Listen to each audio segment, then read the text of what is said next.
Y'all know what it is. MZ Talks Boxing.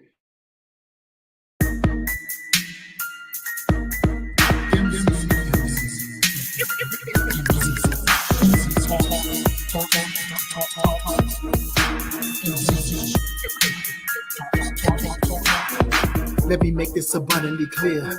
We talk about boxing here. My opinion is winning, but if you ain't feeling you're good on your boxing, yeah.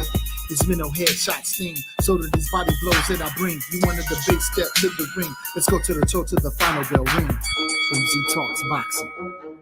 Yeah.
Well, look like we live.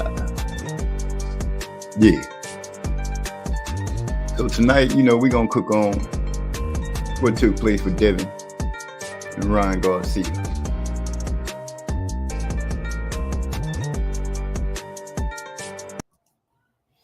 What's up? Welcome on this Tuesday, April 23rd. It's about 9 o'clock Texas time. And like I said, we're going to speak on Devin and his collapse, his dismantlement, his thrashing that took place this just past weekend. Now, I know there's a lot of people that got a lot to say, and I can't wait to get your assessments of what took place this weekend. So I'm going to sit back, let the family start to fall in, and we're going to go ahead and do what we're going to do. Y'all know what it is. So, dang, I'm trying to remember. There was a few fights. I noticed that Bill Haney was in an earlier fight. At least I think that was Bill Haney with a guy named Jones. The fighter's last name is Jones. He got I guess a rat tail. It's like it's like a one long dreadlock in the back of his head hanging down.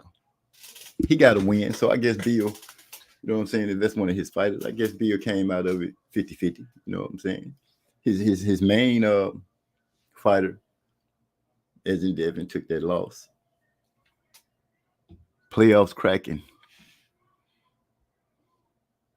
Boxing very interesting. Good transition into the summer. I feel you, Hyphy. Glad to see you came through and did what you did. Yeah, I got to see what everybody thinking about the playoffs, but I got to wait for them to fall in because actually, I hear they going off. You know what I'm saying? I hear the playoffs are real hot. Haven't watched one game. Well, I don't know. My brother was telling me, how could you play football and basketball and not watch any of the games? I'm like, I don't know, bro. Boxing is what it is for me. Boxing is what it is for me. But anyway, I've heard the Regis Prograis spoke in on Devin getting beat. Say it was the weight bully stuff backfired on him or whatever.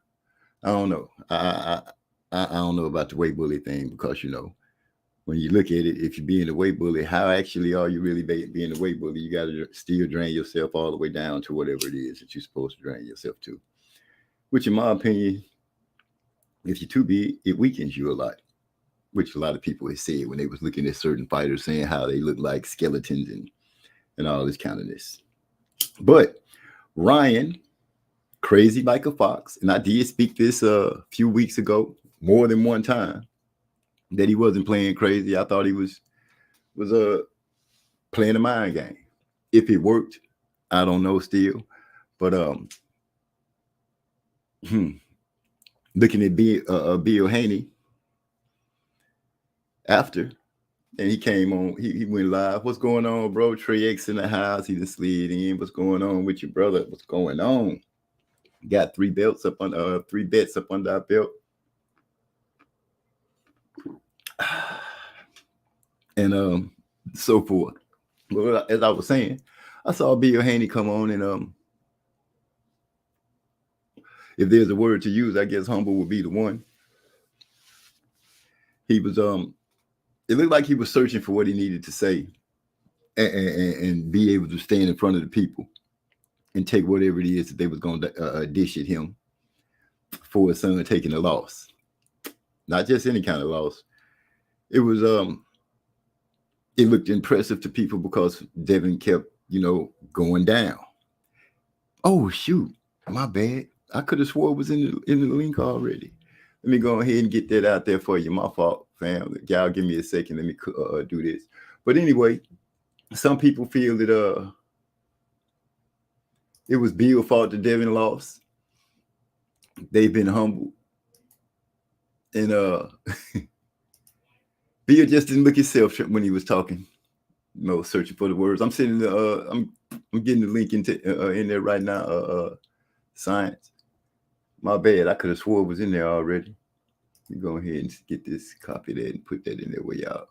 It's in the Discord. I just put it. It's in the Discord. As soon as I can get it stretched out. Come on, man. Don't move slow like that.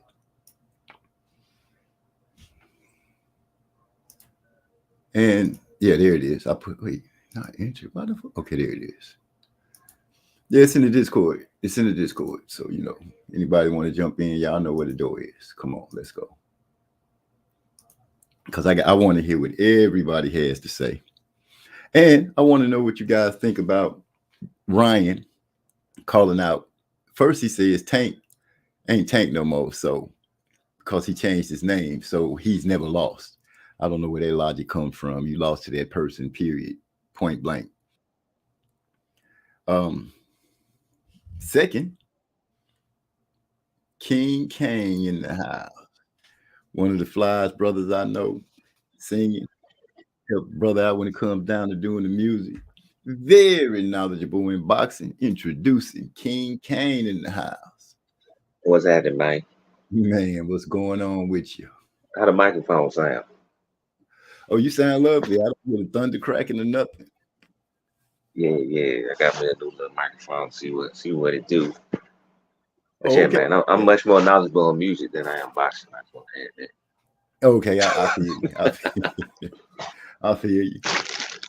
So we might as well get straight to it. Ain't no need for it to hold back on it. Your assessment of Ryan's handling of Devin. Well, in my educated assessment, I thought it was a terrible fight with great moments. We had Devin Haney, who was essentially scared to get hit, and every time he got hit, it fucked him up pretty bad. And then you had Ryan Garcia, who was using some very unorthodox and illegal tactic not to get hit, turning his back, doing that dumbass shoulder roll. And as they were fighting, I thought that Devin Haney was kind of winning the fight. Not even kind of, he was winning the fight, but he just couldn't get touched by that left hook, which he couldn't avoid, which we all know that's like Ryan Garcia's money punch. Like, did you not train for that? Did you not? I don't know. Is your coaching that low level that y'all couldn't prepare to get out of the way of the left hook? I don't know. That was one of the things, if you remember, we were speaking on about a week ago, and our brother Trey X had mentioned, I think it was Trey, they had mentioned about Devin, about the boxing skills, about hitting a person and being hit less. I think he said Devin was close to the bottom of that. You know, Shakur Stevens is still number one, and he named these things about not being able to get away from, Devin get hit too much. And like you said, all this time that you've been knowing Ryan, you didn't have a way to get away from the left hook, or at least keep your hand up to be prepared to get caught by the left hook. The opening of the fight, was crazy. He throws a jab, Ryan throws a check hook, catch him right on the chin, send him back sprawling, off balance. But I give Devin this. He didn't let the fight end with the 3 knockdown deal that they were screaming about. He didn't let that happen. He showed hard. He kept getting up. And like you said, once he got himself situated and squared away, it was looking like he was taking control of the fight. He started putting the jab in when he threw that 1-2, the good right hand, his first right hand he landed. It didn't seem to bother Ryan too much, but he did catch him with that, I guess you call it gazelle punch, where he caught him with a left and had Ryan looking a little offset and crazy. That's when Ryan got on his bike for a hot second. But for the most part, Devin just kept leaving the door open for that left. And Ryan realized it, because I noticed, to me, they was giving too much respect to each other right out the gate. A couple of times, I noticed them standing in the ring, and I'm saying to myself, Devin, go in there and do something. But I see why he wouldn't go in there and do nothing, because he was worried about getting caught. And well, I would like to share something that I saw on I don't know what that podcast is called with Cameron and Mason, whatever that show is called.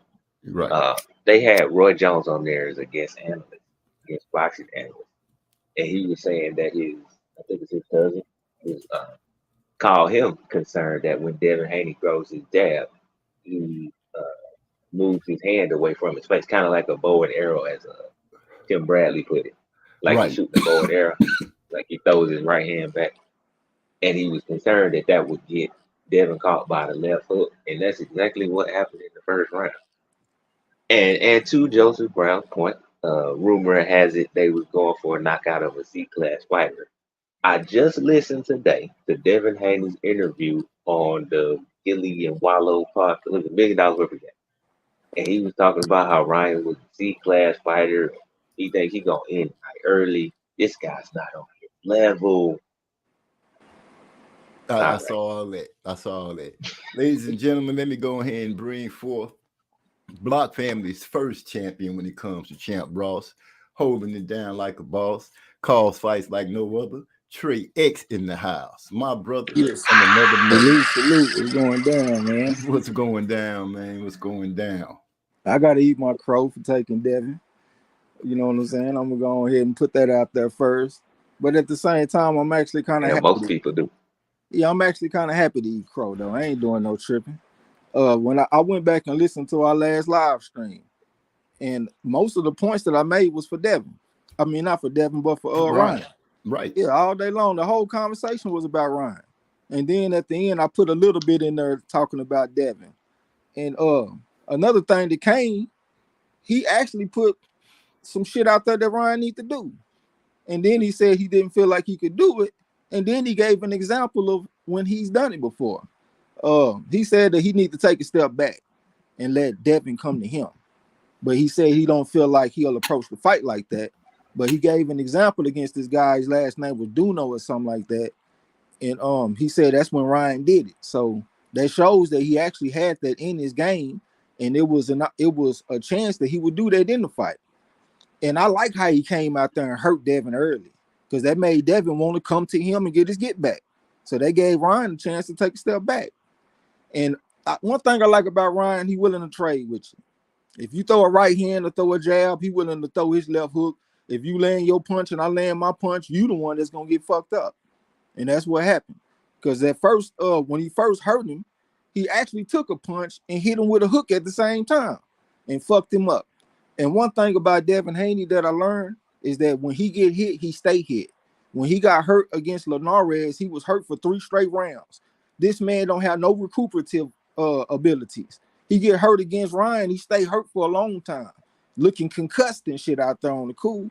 I give him credit because I felt like he was winning the fight too before the 7th round, before he started getting lit up out there and getting hurt. It should have been 2 more knockdowns too that the referee robbed Ryan from. It should have been 5 total knockdowns in my opinion. But I give Devin some credit for going the distance and shit and not giving up. You know what I'm saying? And a lot of people thought that one scorecard that was a draw was crazy, but I thought it was pretty good. And that's what the ringside score, as far as the commentary, he had it as a draw also. I thought the scorecards for Ryan were too wide. But you know how Golden Boy is, man. They gonna wine and dine the judges and get a few of them in there. You know what I'm saying? Get in their pockets and shit. Slip them a briefcase or whatever they got to do. But I think that Devin Haney and them did the same thing to the referee. So I felt like they had the referee and Golden Boy had 2 of the judges. Because Devin definitely got a lot of help in that fight as far as getting away from danger and shit and, you know, getting the breaks and shit like that. And he was doing a bunch of holding. I agree with the Kane. Ryan was doing a lot of questionable stuff off of there, turning his back and shit. I do not understand that. You know what I'm saying? But he definitely came to kill like I thought he would. He walked in with a fucking shirt on talking about R.I.P. Haney, sitting back there listening to some violin music and shit. That motherfucker came to kill something, man. We thought that might we brought that up. The Kane said he might thought that'd be a bad idea, but it seemed to work out for him. You know what I'm saying? And plus, he had the advantage of coming in with the 3 extra pounds and stuff like that. He already said in the past that he don't give a fuck about a belt. So that, to me, he cared more about getting a win. That's what means more to him. And I think, shit, it needs to be a movement where fighters get away from all this super weight cutting shit and start fighting closer to a more comfortable weight. The Kane posted a picture. He showed the difference between Ryan in this fight and Ryan against Tank. And it was night and day. The man looked like a dead man in the ring against Tank. You know what I'm saying? So that's what I got from the shit, man. The more we talk, the more shit will come to my mind. You know what I'm saying? Right. Yeah, I was thinking about how you were talking about how Derek James, like you were saying, it's different kind of trainers, and Derek James was the more not necessarily the more technical guy, but trains you to be conditioned and ready and all of that, right? And to go after your opponent, et cetera, to have a condition to do that. And I was like, well, I don't think that's a great way to train, right? But looking at the fight, I'm like, I was right about that and I was wrong about that. Because like in the first round, if he had gone after Devin Haney like that the entire fight, that fight would have ended early. But then you watch Ryan and he don't like he too sporadic. Like he won't keep his foot on the gas. He won't be consistent. Like that's just not who he is, I don't think, to be consistent like that and to be that disciplined. He got to be sporadic. So it's like, yeah, if he would fight like that, it would be very beneficial for him, but he won't do it.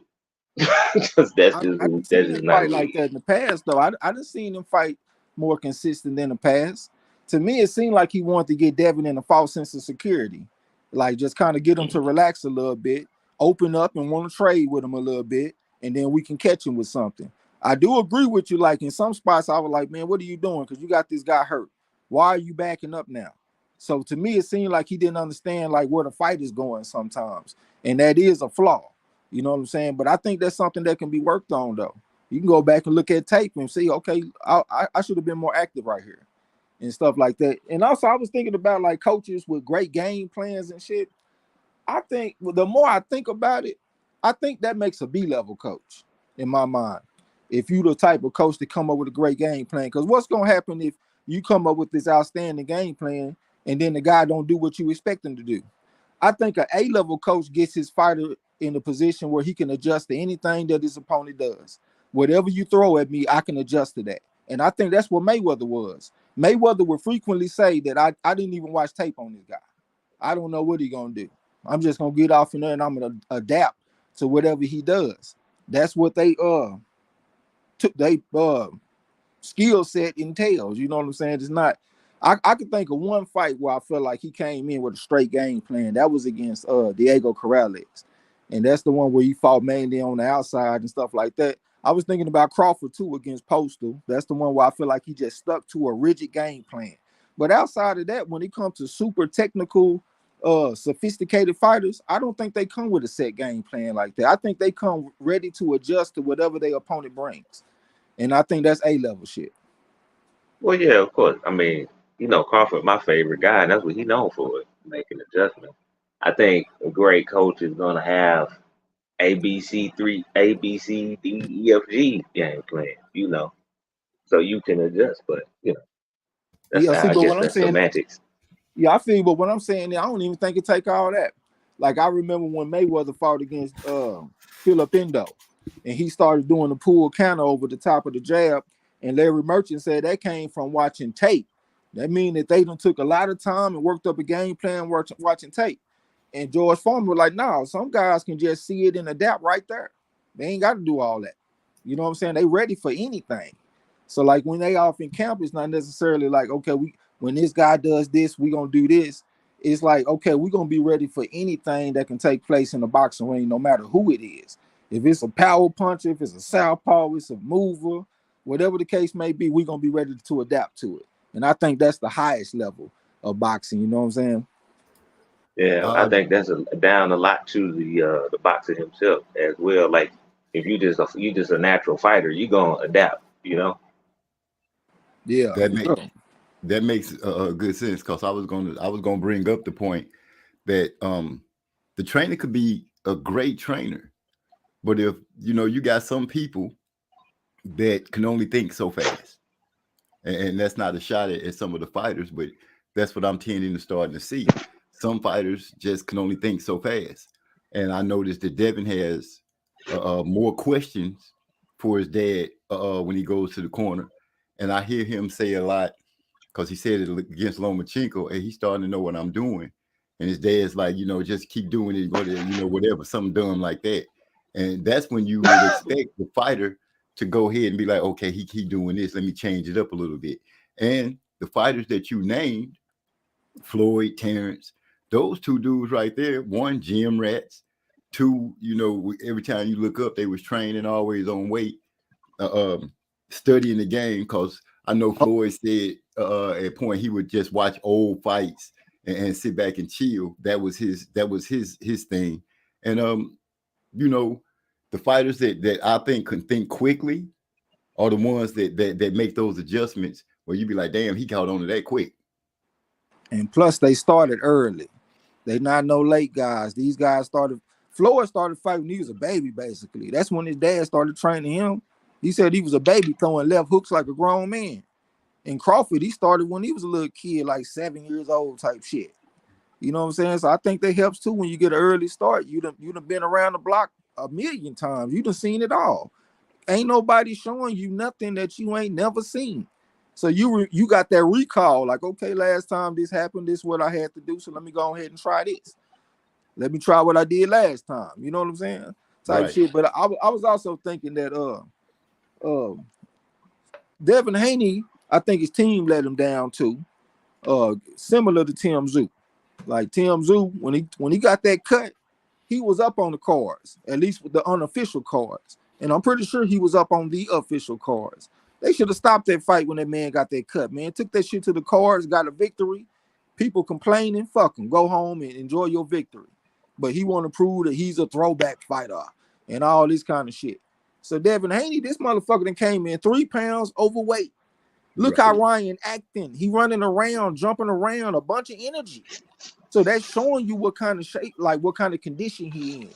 He is not walking around acting like a dead man. He is lively. These 3 pounds are helping him. I would have called the fight off. They said that they had Arnold Barbosa as a stand aside opponent, like waiting on standby. Man, I would have fought Barbosa. I'm not about to fight this motherfucker. He 3 pounds overweight and he already bigger than me to begin with. He 5'10", I'm 5'8", and now he coming in with a goddamn weight advantage over me and shit. They should have called that shit off, bro. That's just my opinion. You know what I'm saying? Yeah. Opinion well noted. I'm gonna jump to the chat real quick so I can welcome everybody that showed up because I haven't done it. Rod X is in the house. We got Joseph Brown. Salute to both of you. Big Bro in the house. Ernest Davis. I can't see the chat. Salute everybody.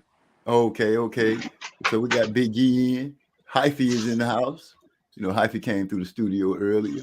So I'm gonna hit this. Joseph Brown says Devin Haney is still the face of boxing because everyone talking about him 70-30. Bring on Tank. He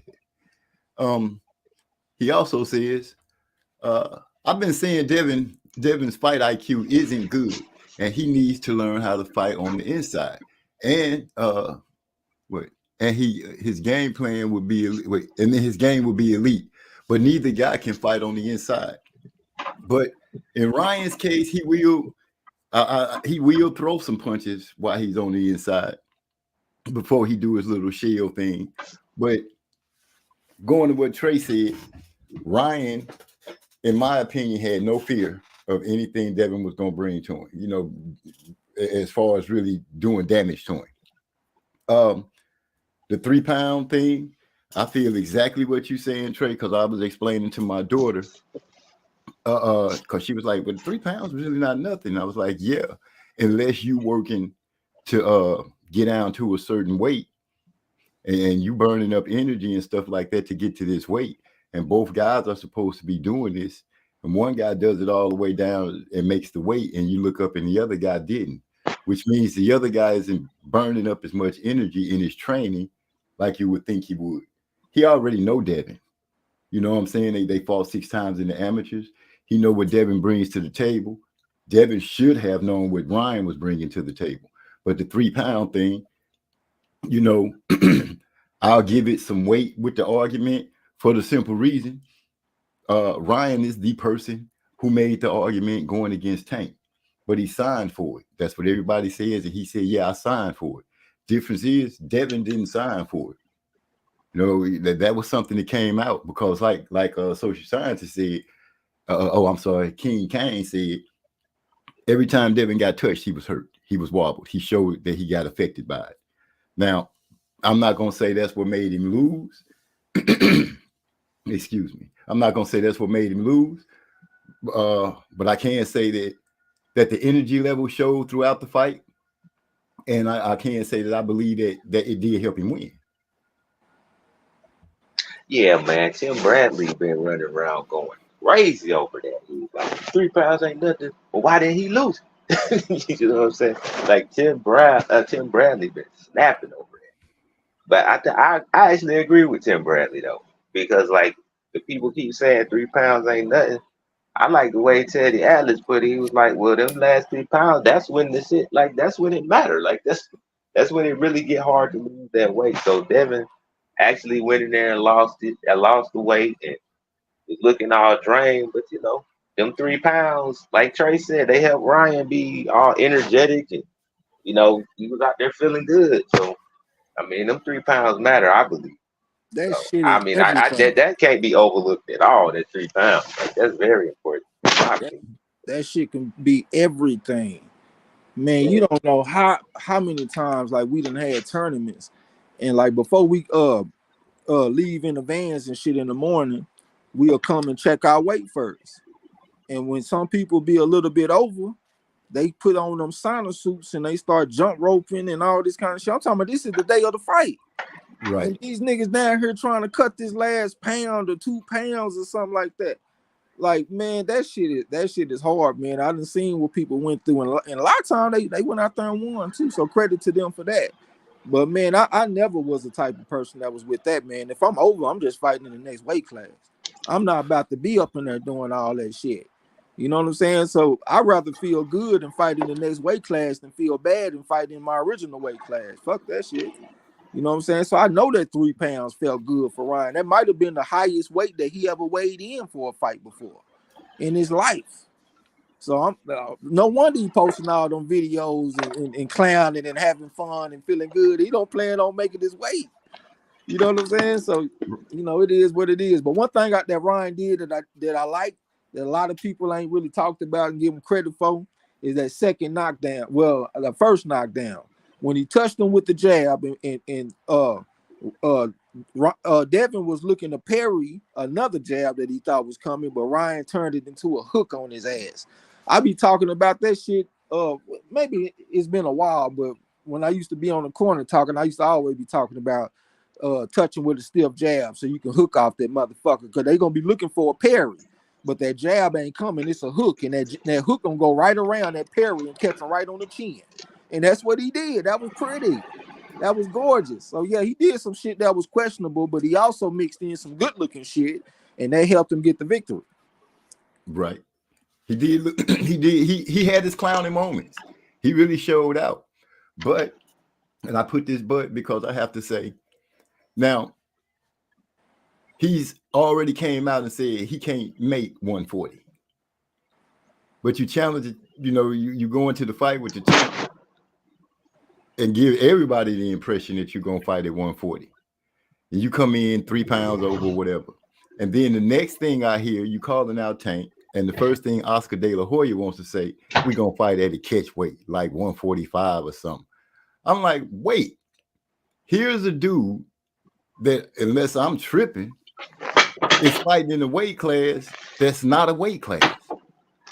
He not at 147, but he say he can't make 140. So what are we doing here? Shit, they ain't give a fuck about making him fight at 136.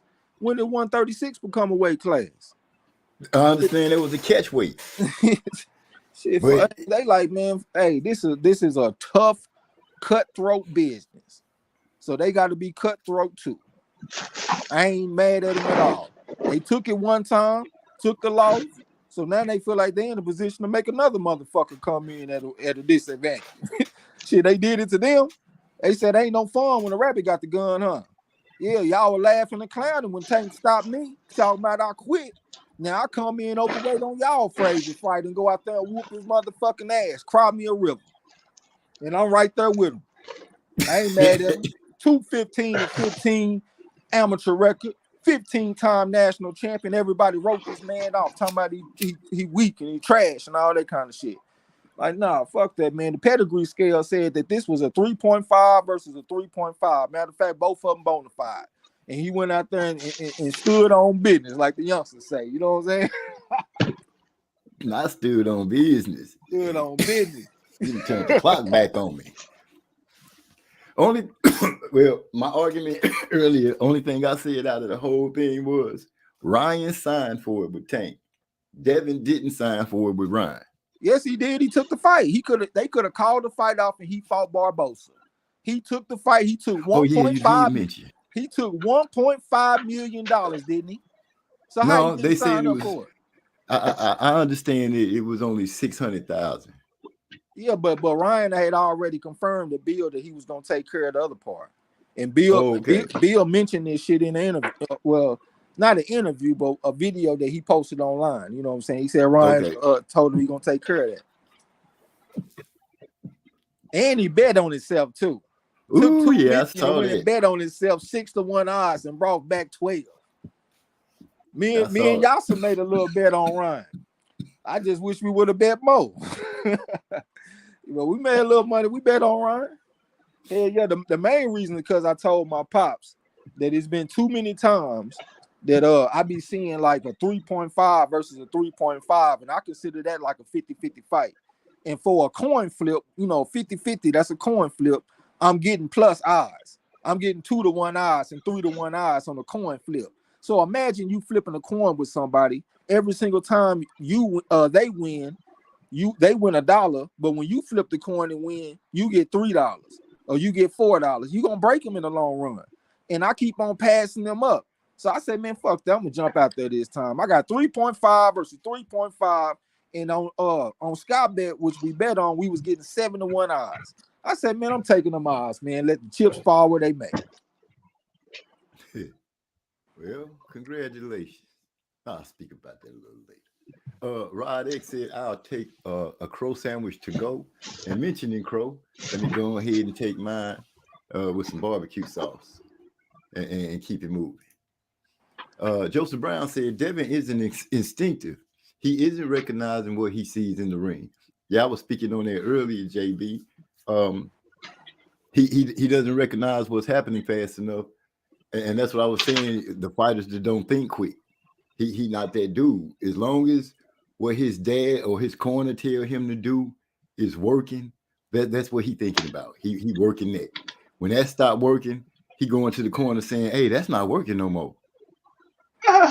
And that's not gonna work. You know what I'm saying? You go into the corner and say that's not working no more, and your corner got to tell you the next step. Then he hasn't really grown. To me, he just like a robot. If you ask me, until he starts figuring out what the hell is going on in the ring, and he getting his hands put on him, while it's all going on. Cause Trey, he got to protect himself a lot better, because like you said, he don't recover quick. He gets stuck, and he messed up for a good minute or two. He trying to hold on and everything like that. He's gonna have to come up. He's gonna have to start thinking. One, in order to be able to think, you got to stop getting hit. Where your Brian made it true. You have no chin. Your chin is suspect. So unless you can figure out a way to protect that, he's gonna start having some issues. Especially, he's gonna have some issues. I like to call that the J-Rock effect, when they get hit and don't never recover. Not J-Rock. That boy went, because that man that get hit with a jab and be like he concussed for a few seconds. I'll be like, dude, okay, yeah, I would say that Devin got the J-Rock effect. I like that. He got a small margin of error, because if he ain't got no recuperative skills, so if he get hit, he stay hurt, and on the other side, he ain't got the power to turn things around. So his margin of error is very, very limited. It's very small. He got to damn near be perfect if he gonna beat the guys at the very top level. They got power and got talent and been fighting for a long time. Hey, you gonna have to go on mute, my nigga. You over there making all kind of noise. I don't hear. Hey, I was on mute. That's MZ. No, it ain't. I'm just sitting here. Don't. Oh no, I ain't making not one sound. I'm just sitting here listening. He just threw me out in the street. Pull me back. Man. Yeah, you got to be down there perfect, man, to beat the guys at the very top. You know what I'm saying? People looked at him fighting Cambosis and fighting against Regis Prograis and all that kind of shit. Them motherfuckers ain't no A-level fighters. Hell, I don't even know if they B+. I don't know exactly what they are. I think they're solid B- or something like that. Prograis might be like a solid B. But he started so late. He started when he was 17.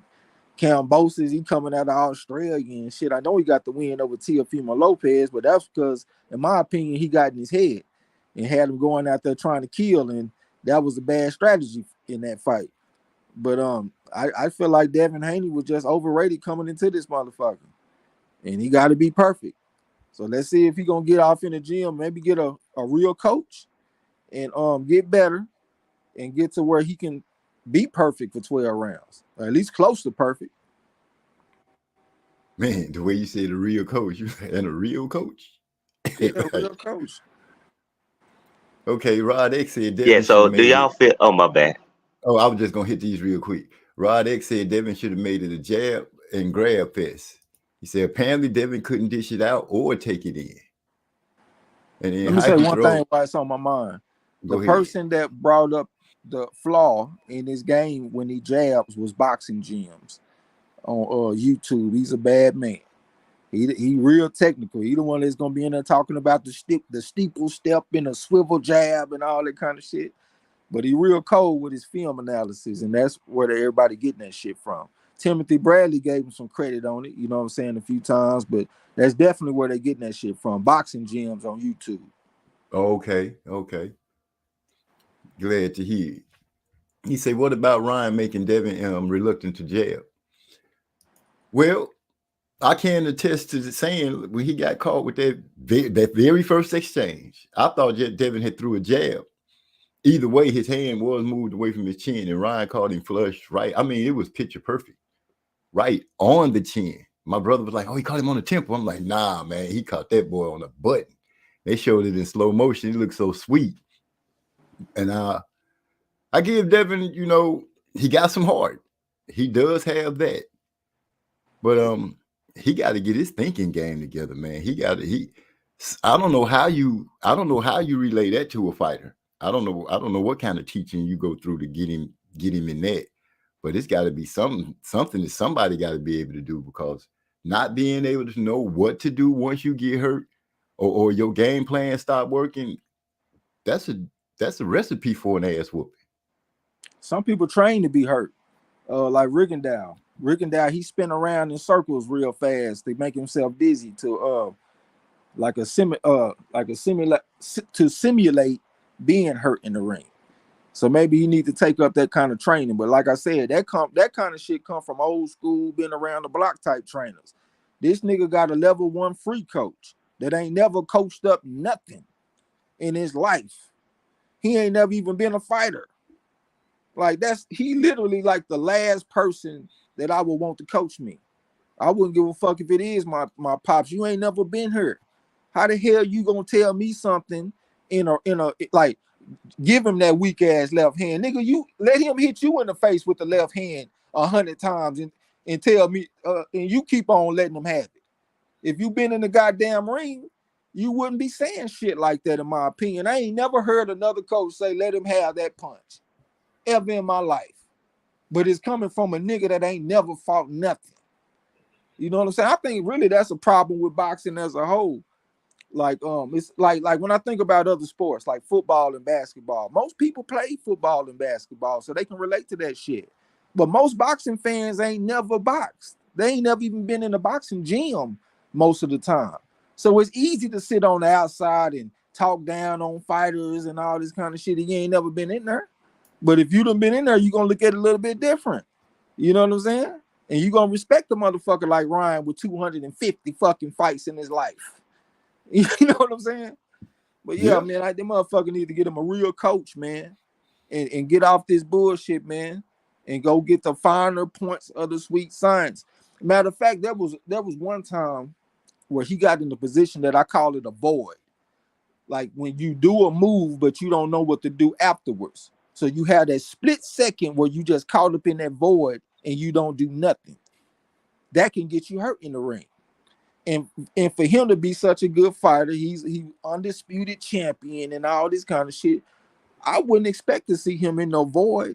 When I look at the other fighters, like we talk about Terrence Crawford, we give him his flowers.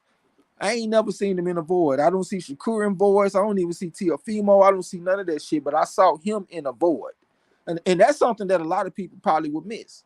But I kind of got like an educated eye when it comes to that shit, and I definitely saw him in a void. And that's like a lower level type of thing. And that was surprising to see. Hopefully a better coach will keep him out of them positions. I guess one of the perfect examples is when they were standing right in front of each other. And I'm like, what's going on right here? They weren't punching. They were just looking at each other. I'm like, dude, Devin, go do something. It's just, I don't know. I guess to me, that's a good ass definition of a void. Yeah, I think that's what happened when he fought Narez. You know what I'm saying? Like, that's why last week I said, man, let's see what he does after he get his combinations off. Because that's when he can get caught. Because that's where I see it might be a void. Like you get your combination off and then you don't transition directly into defense. You have that split second and then you transition.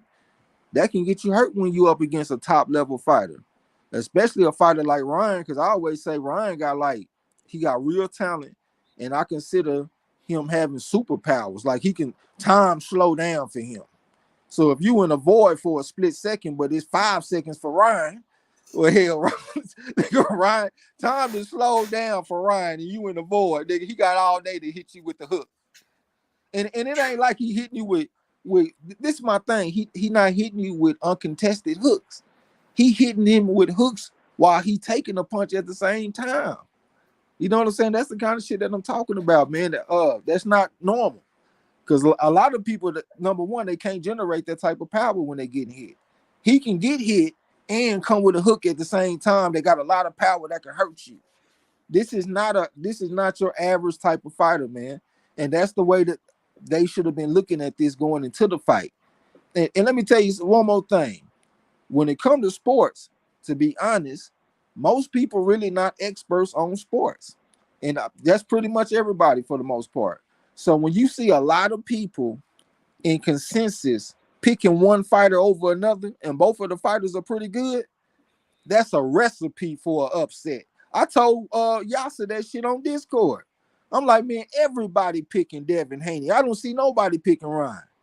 And I said, this got all the makings of an unexpected night. And that's what it was, an unexpected night. And there's some people that actually make their living off that. They call contrarian bettors. They look at the numbers and see where all the money coming in and all the bets coming in, and they go the opposite of that shit. And that's how they make a living, making money betting on sports. You know what I'm saying? So I always remember that if you look at a fight and it's two good guys and everybody stacked up on one side, it's a great chance that other guys gonna win. That boy Eric R in the house. What's going on, Eric R? So here's my question to the distinguished gentlemen of the panel and also the chat. So going into this fight, Devin Haney by many was seen as some master boxer, defensive, etc. Did this fight expose his lack of defense, head movement, etc.?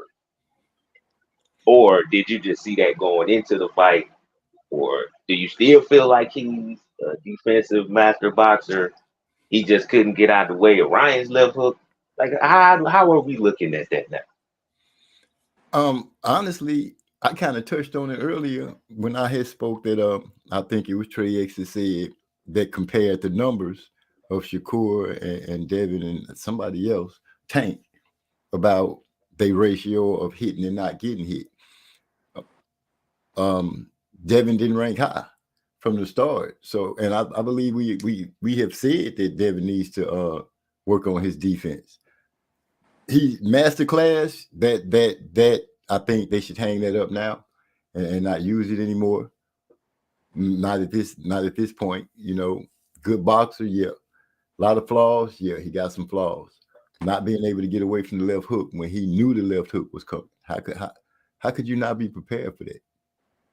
Well, your trainer, you know, it is what it is. I see some comments. Let me go ahead and get them. Hold on, let me answer the question too, nigga. Oh, my fault. I'm high. Yeah, this Devin Haney, I think he pretty high on the skills, to be honest. I think if you took Sugar Ray Robinson chin and transferred it to Devin, he would have won the fight. I think he would have won on points. He don't have the chin to be taking punches. Like I remember when Sugar Ray Robinson, I want to say it was either Carmen Basilio or it was Gene Foreman, but this man took 25 unanswered punches. I think it was Carmen Basilio. He took 25 unanswered punches and came back the next round and kicked the dog shit out of Basilio. You see what I'm saying? That's part of being great. Like the great fighters that we think of, they don't dance in the rain and not get wet. If you off in the ring and you fight motherfuckers like Keith Gavilan, they gonna hit you. But you got to be able to take it and come back with something. You can't get hit and then be out the fight for 2-3 rounds. And now you sitting up there holding, trying to survive. You got to be able to take a shot and still be on your game. You know what I'm saying? Like, don't nothing need to change. Like one thing about Floyd Mayweather, I remember Nassim Richardson, I think, brother Nassim, they used to train B-Hop and he trained Sugar Shane. And they was talking about Floyd. He said this kid's biggest gift is his stamina. So basically, Floyd, he looked the same in round 12 as he does in round 1. You know what I'm saying? Mm-hmm. That's a big part of it too. We done seen Floyd get hurt in fights, like when he fought against Shane Mosley, and he came back and won the next round. He did not stay hurt for the next 4-5 rounds. He came right back with something because he was able to recuperate. So I think that's a big part of boxing that most people don't think about. We think about the skills and we think about all this, But how about your stamina and how about your chin? Can you take a shot and can you keep your technique from deteriorating as the fight goes? And that was something that I was thinking, because I was like, man, either it's gonna be Devin by master, like a decision, like he go out there and box him up, or it's gonna be Ryan by a late stoppage. Because I was thinking once Devin's technique starts to deteriorate, that might open some openings for Ryan to take advantage of. You know what I'm saying? But I feel like he got some good marks, man. But if he has the more intangible type of shit that we don't be thinking about, I think that'll make him a real good fighter. But for right now, I don't think he got it. Because if you got to be damn near perfect, how the fuck you gonna be perfect and you fighting the cream of the crop? These dudes is hitting back. That's why we say, let's see what's gonna happen when they hitting back. They fighting back. You know what I'm saying? It look good when you off in there with somebody like Cambosis that can't touch you, or somebody like Regis that can't touch you. Now you're in there with somebody that can hit your ass back, and it look different. You see what I'm saying? Right. Well, see, I think them slow-footed fighters is a lot of the reason why people said Devin was so defensive, because I would say 99% of his defense is his legs and the way he can stay away from you. But he ain't like he got no elite head movement. Ain't like he fighting in the pocket and not getting hit like, I don't know, a Roberto Duran or a Lomachenko or James Toney, or somebody who can fight close to you and not get hit. Like that ain't never been Devin. He run from you basically, or he stay on the outside and hit you with a jab and pot shot, and you can't really touch him.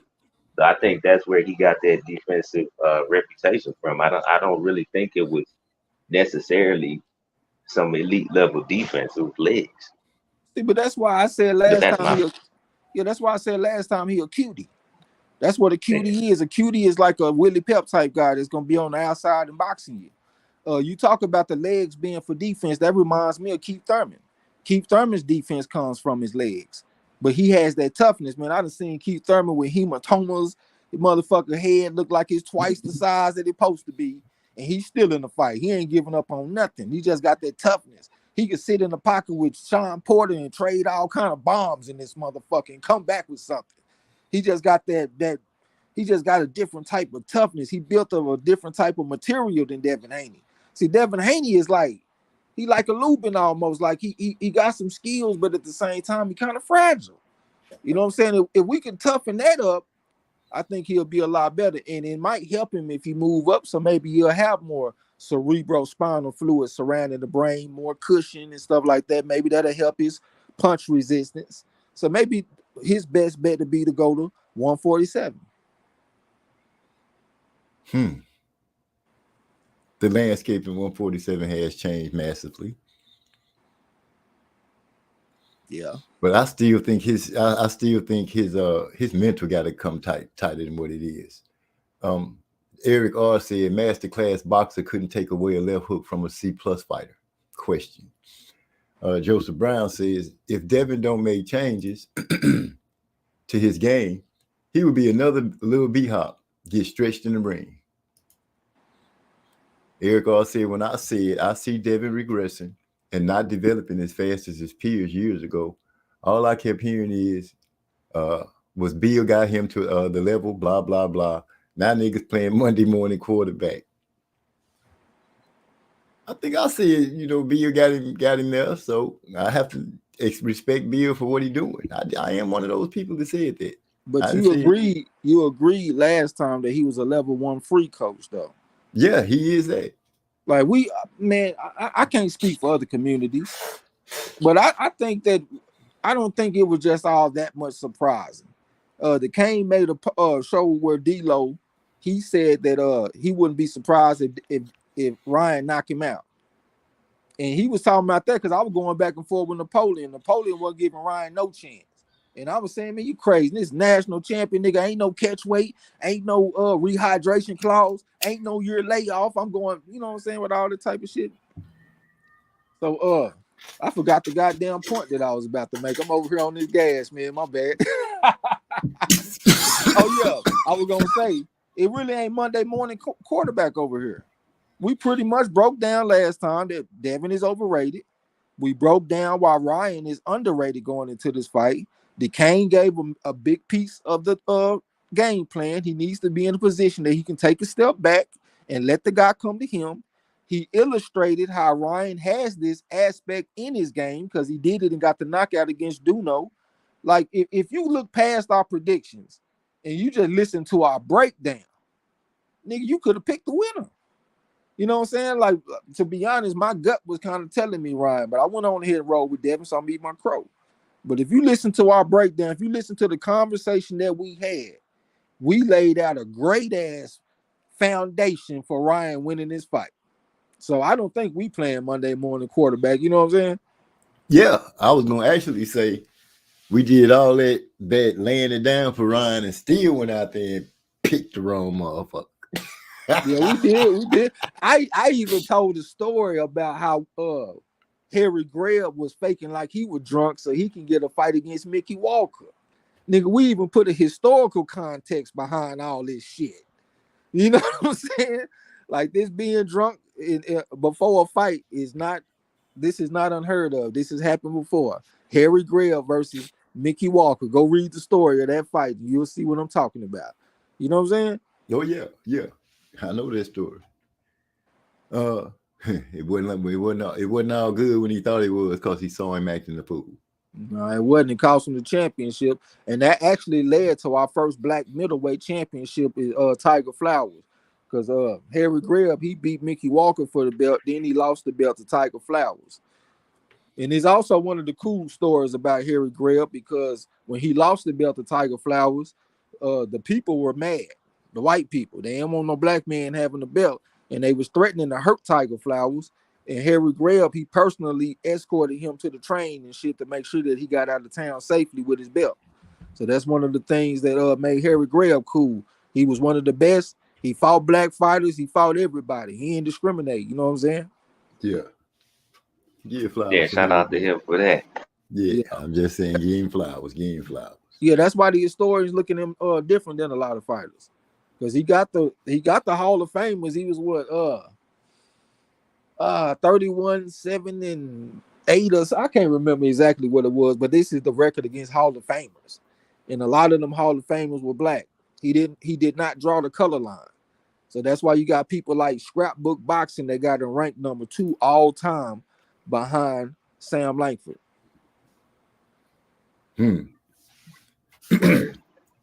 Joseph Brown said he had Floyd, meaning Devin, and his defense was good fundamentals.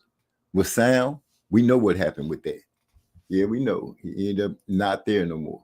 And that's where they messed up. They should have hung up in there as long as they could. I don't know if he's in a position where he could be training now. I know he's still be in the gym working with, amateur fighters and stuff like that. But I would have stayed around him as long as I could instead of getting big-headed and thinking that I don't need him and I can go do my own thing. Like, it takes some humility sometimes, man. And I think they paying for that shit right now. Yeah. Because you are humble.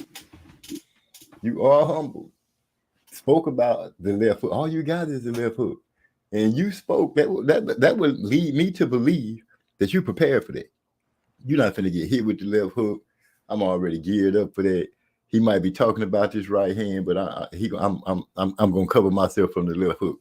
And right out the gate, ding, bang, oh my gosh, Devin is hurt. Man, it was crazy. My daughter was texting me out at 100 miles a minute, talking about Devin was hurt, don't look good. I'm like, hold on, give him a chance. Let's see what he's going to do. He managed to make it through the round, got himself together, and started boxing. And took control of what I feel like he took control of the match. And then round 7 rolled around. And Ryan caught him. Bing. And I was like, whoa. I was convinced then. I'm like, did he get hurt too easy? He get hurt too easy. And Yeah. Like you and DeCane was speaking, his defense rely on his legs, and DeCane makes it more clear. A lot of the guys he was fighting was a little slow-footed, which makes me have to question if you went over to Mexico because you decided not to go to the Olympics or shoot for the Olympics. I thought over there that they knew how to fight on the inside and stuff. Where was he at in those classes? He wasn't taking classes over there. He went over there and started his professional career there. So he fighting cab drivers. He ain't about to learn a lot from that shit. Right, he fighting motherfuckers that's trying to fight in the phone booth, and then he using his legs, so he out there thinking he great. It's different when you fight great athletes too. You know, not to be racist, but that's why a lot of fighters, managers and matchmakers, they match them up with them slow-footed Mexicans. Slow twitch as well. It look different when you get off in there with a fast twitch motherfucker, and that's what Ryan is. He ain't even your typical Mexican. He's a fucking fast twitch Mexican. He remind me of the Mexicans I used to be in the gym with. When I first met them, they was in there doing backflips and breakdancing and doing all of this acrobatic athletic shit. They was not your normal slow Mexicans. They was some motherfuckers that was explosive. And that's what Ryan is.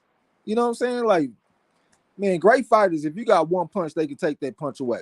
I remember when Andre Ward took the right hand from Kovalev, and Kovalev did not land that right hand for the rest of the fight. This guy, Devin Haney, he just ain't like that.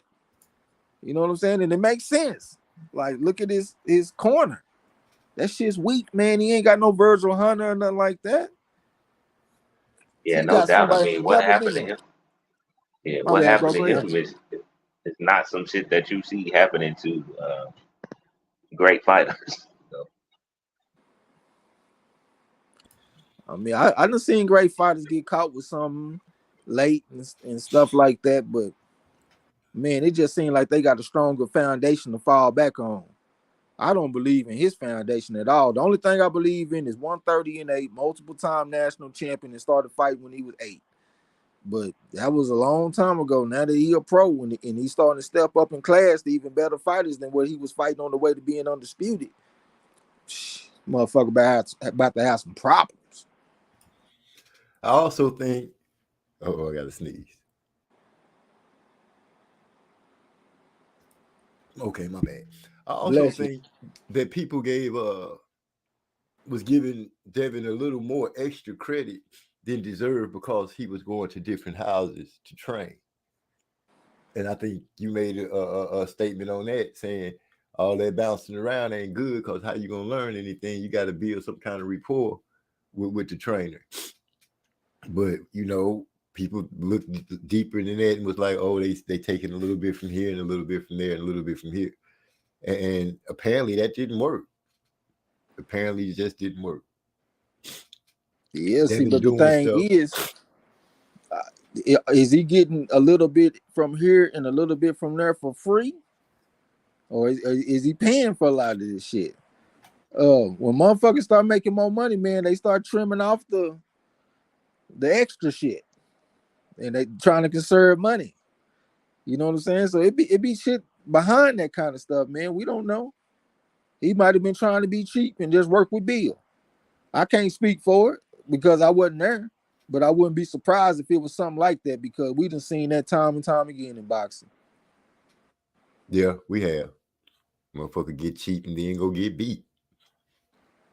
Ain't that something? Them paychecks start going up and they don't want to pay them percentages no more. They owe this motherfucker 2%. They owe this guy 5% for a co-trainer job. Man, you know what? We don't need that motherfucker no more, man. Let's go get somebody that's cheaper. That actually happened with Floyd when he fought against Corrales. His cut man, I can't think of who his name. He was a Mexican guy. But Floyd Mayweather would pay him 2% of his purse to be a cut man. Diego Corrales offered the man 5% to be a co-trainer. So Floyd Mayweather, instead of matching the money, he said, hey, man, you got to go fight over there. That's where the money is. So it's a lot of them type of decisions that's being made that we don't really even be thinking about. Yeah. I can't remember his cut man name either. I almost said Stitch, but no, it's not that. I can't remember that dude's name with all the little what are those pins in his head? That's the one you're talking about, right? I don't know why I'm thinking Rafael Garcia or something like that, but it might be what it is. Huh. I'm probably wrong, but he definitely what I just told you is square business though. Yeah. I know who you're talking about. Joseph Brown said he called him a dragon when he got hurt. Yeah, that's what Brother Nassim said when he was getting a prediction, I think, or he was talking about how the fight might go between him and Floyd. He said Shane gonna crack him, and he gonna grow a tail in the middle of that ring and turn into a dragon. And that's pretty much what he did. He just outsped Shane. Had Shane gun shy and everything. I'd say Devin wasn't going to the body. He wasn't going to the body. Stop using this stab jab, which works with the guy who stamina is in question. I don't think nobody shoot. What was what's the picture DeCane put into the Discord with the before and after fight for Ryan and how he looked, and then knowing that he had that 3 pounds and he was super energetic. I don't think his energy looked like he was going anywhere, because I was speaking to my brother and I was like, dang, he showed moving a lot, and he had Devin just pretty much chasing him, which worked out well, because when he was ready to let loose, it was after he had Devin chase him a little bit. I think his sporadicness, going back to DeCane when he was saying he kind of fights sporadic, I think that the sporadicness, maybe because he throws so many punches in that gear of time, that he might get a little winded, so he try to regain his breath. I don't know. That could be a thing. That's just me spitballing here. No, that's what I was thinking too. That's why I was thinking he backed off of him when he hurt him early. He probably didn't want to go out there and spend all his money in the first round. He might have felt like this guy gonna go some rounds, so let me go ahead and conserve some strength. But I think the sporadicness kind of helped him, because like I said earlier, you load Devin Haney into a false sense of security. Then all of a sudden, bam, out of nowhere. Hell, I like surprises in life, but surprises in the boxing ring ain't a good thing. You're looking for one thing, this motherfucker playing possum, bow. And Ryan is one of them guys, all it takes is one. His margin of error is a lot wider, because he got the type of power that can really hurt you. You know what I'm saying? So yeah, I think the sporadicness kind of helped him. Yeah, it took Devin time and completely away. After the first after he got stunned the first time, and I really started saying, okay, he got it together, was about round 3. I think the rest of round 1 and surely round 2, to me, he was a lot more hesitant. Then he kind of got himself together in round 3, and he started working, and I feel like that's when he started trying to get the game up under control. And then round 7 happened, and Ryan caught him in that corner. When Devin had pushed Ryan to the corner, and when Devin went in after him, Ryan impressed me how he rolled up out that corner so smooth. And then Devin ass was in trouble again, coming off the rope with his back to the rope. Ryan, he did some things that was like, okay, he can do this, but he did some things to make me say, dang, he doing that. Now the turning his back thing, I kind of knew that was coming, but the way he when Devin would come in, I thought it was pretty smart how Ryan would always gape his arm around his neck and start walking back with Devin and kind of leaning on him. I felt like he he picked up something from somewhere, somebody, but he used the tactics, that I've seen other fighters use, and they worked to his advantage. He did what he needed to do, and he got the win. And in most people's eyes, he did it impressively. I really like the fact that, he started really clowning Devin and showing out and playing it up to the crowd. He did exactly what Ryan Garcia needed to do to get that light that much brighter on himself. He needs to get off that shoulder roll and turning his back shit, though, because a different referee might handle that situation differently, because he kept on getting on Devin for landing, in my opinion, with some legal shots, because the man turning his back. Like, what is he supposed to do? But another referee might allow them shots, and that can get Ryan fucked up. Like if he go off in there with Pitbull Cruz, who probably is a bad stylistic matchup anyway. I don't think he can turn his back on Pitbull like that. Pitbull will fuck him up if he turn his back like that. Speaking of Pitbull Cruz, I watched an interview with Ryan on show called the PDB podcast, I believe it is. And he said the Saudis are trying to set up him versus Pitbull in August or so. It's interesting. Let's see if Pitbull will get past Valenzuela though, because that ain't light work. Oh, nah. That's gonna be a squabble. Yeah, that's gonna be a good one. Yeah, Valenzuela might should be the goddamn favorite. Yeah, he the one that was 50-5, was a ringside national champion. Now, I give Pitbull credit for his 73-15 and fighting out of Mexico, but this guy won his championship in the United States. And that ringside, it ain't just the most prestigious tournament to fight in, but it's up there pretty good.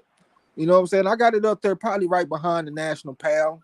First will probably be like the U.S. World Championships. Number 2 will be the Golden Gloves. Number 3 will be the Silver Gloves for the youngsters. Then after that, I'll go with the National Pal. Then after that, I'll go with ringside.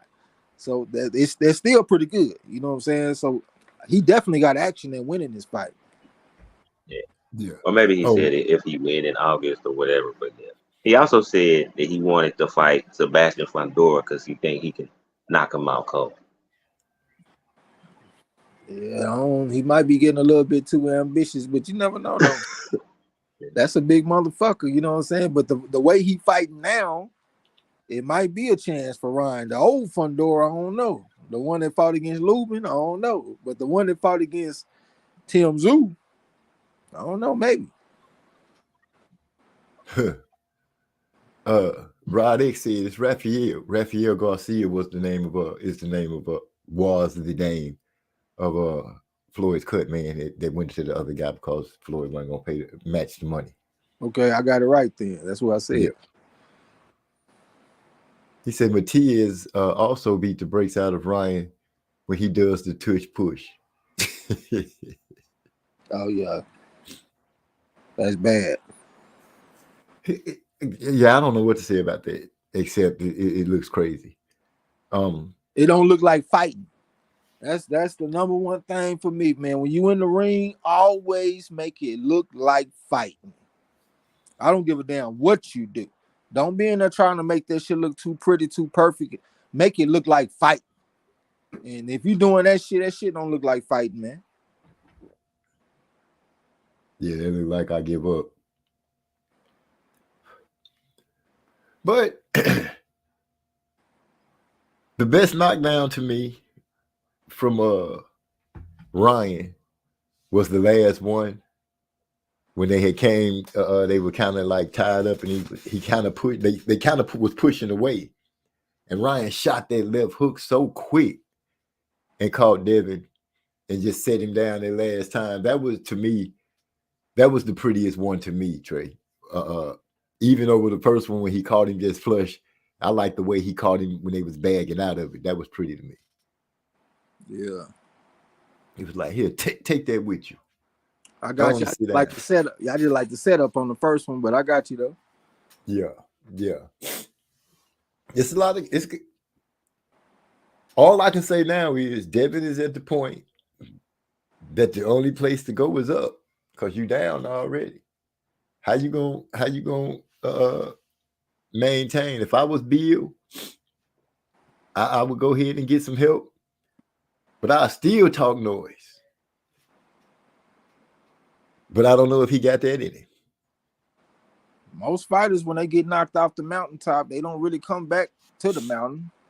Like when Meldrick Taylor, when he took his loss to Julio Cesar Chavez, he just wasn't the same after that.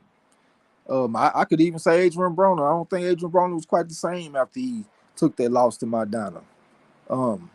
We gonna see if he get back on top of the mountain, that means he's special.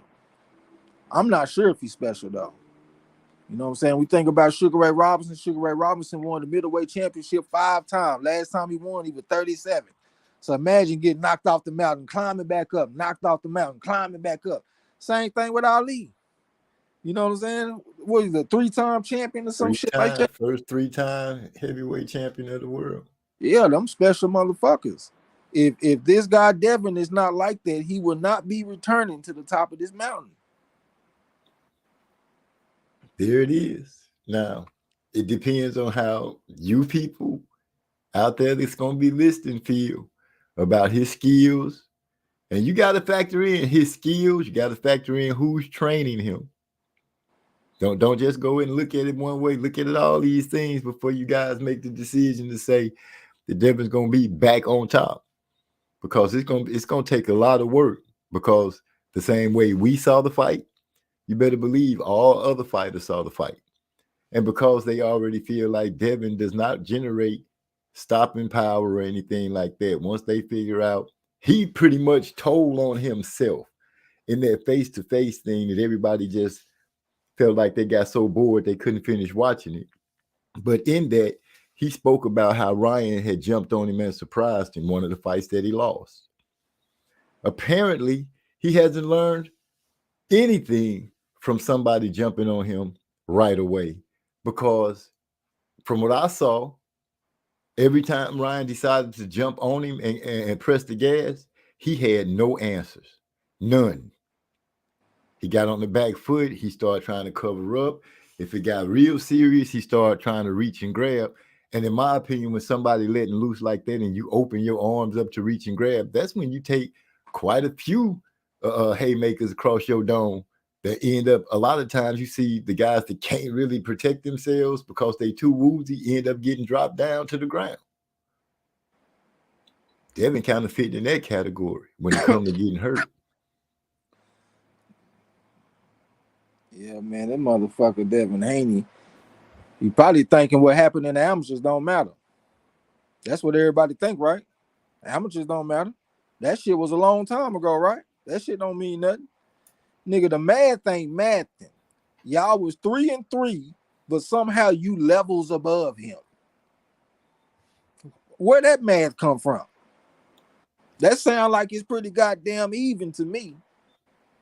But somehow he done convinced himself that he levels above.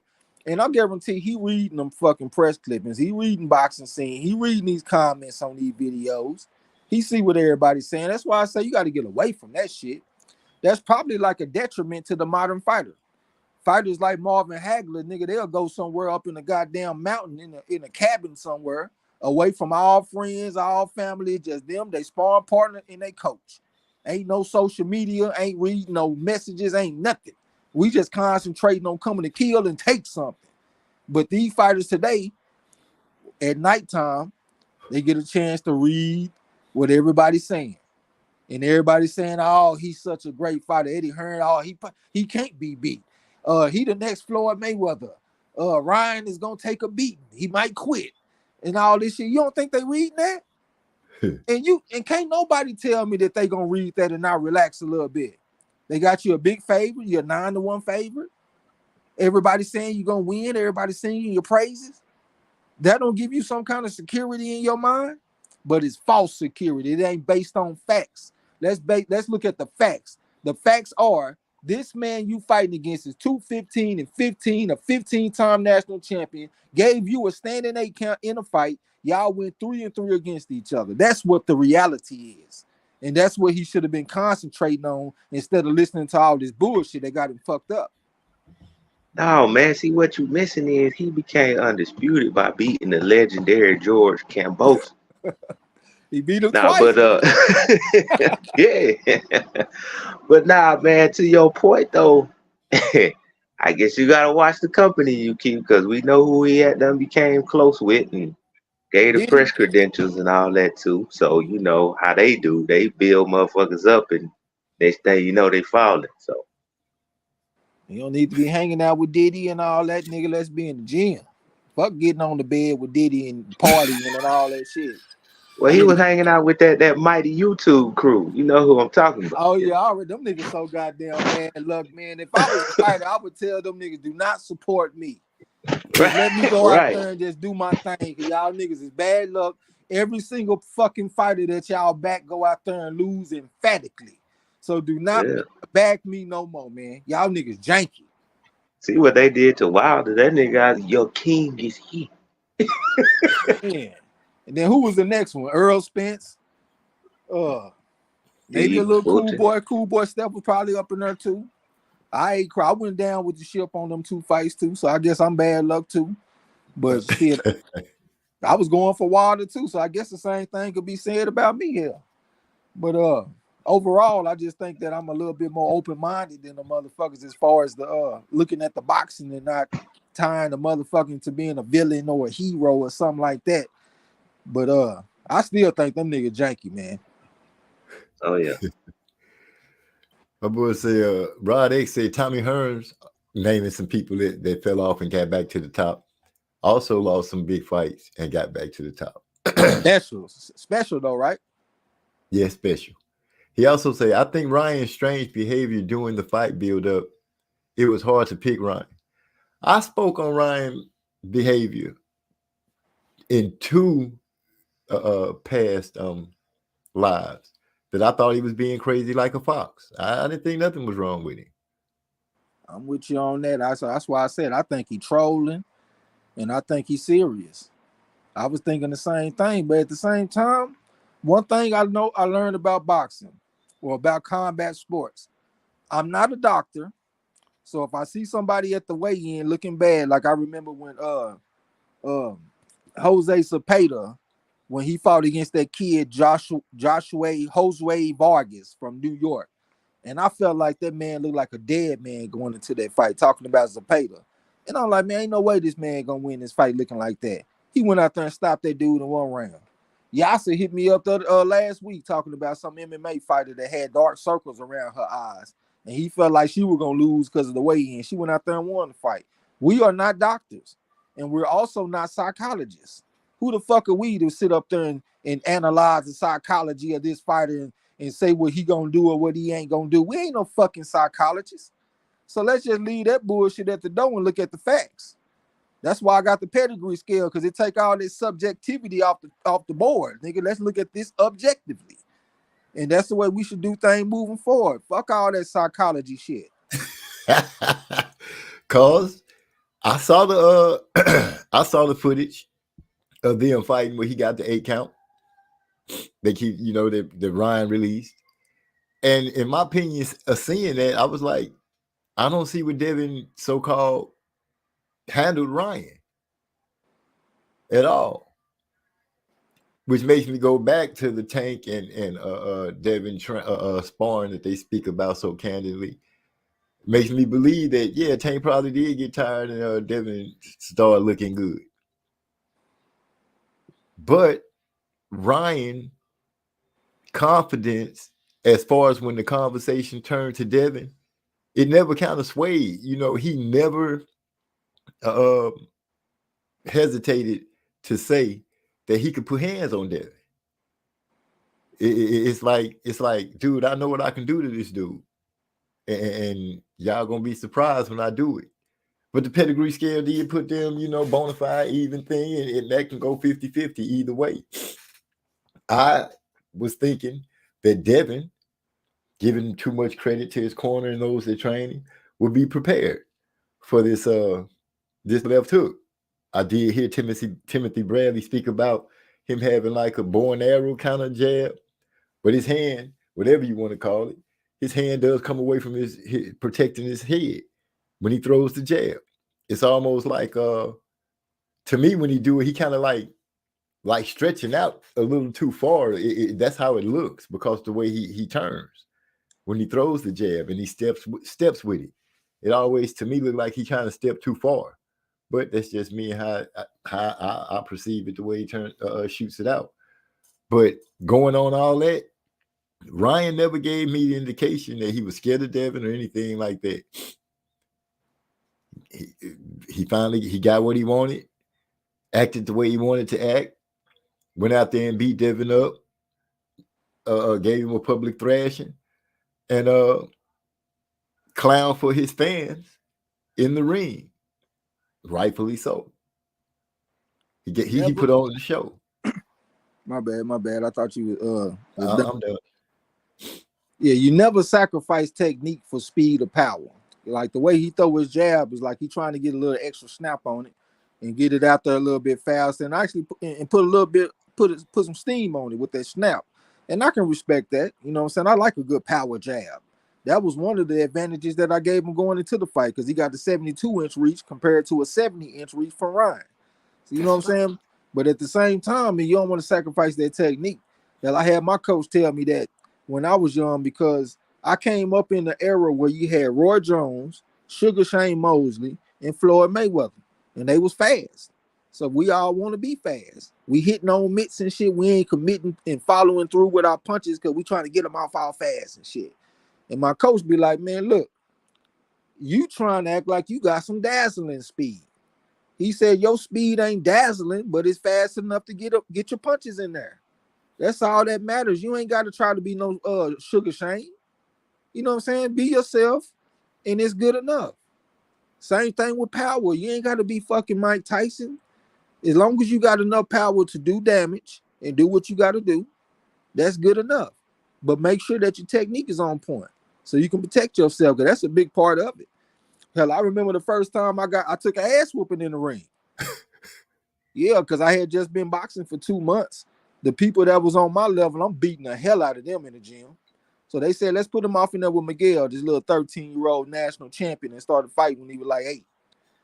And I didn't have the technique right. Every single time I threw a jab, I dropped my hand, he light my motherfucking ass up. I basically got stopped in sparring. And that's also a credit to Curtis Coates and the dudes that was running it. Because they saw that it was a mismatch, so they didn't let me just stand there and get the hell kicked out of me. You know what I'm saying? They stopped it pretty quickly. So that was good for me, and it showed good on them. But it just showed you the importance of your technique being on point. Because this kid been fighting since he 8, and he's seeing everything. He know what I'm going to do before I do it, it seemed like. As soon as I move my hand, bop, bop, I'm looking around like, God damn, where that shit come from? You know what I'm saying? Right. So yeah, don't sacrifice no fucking technique so you can try to get a jump on speed or get a jump on power. Sacrifice power and speed for technique.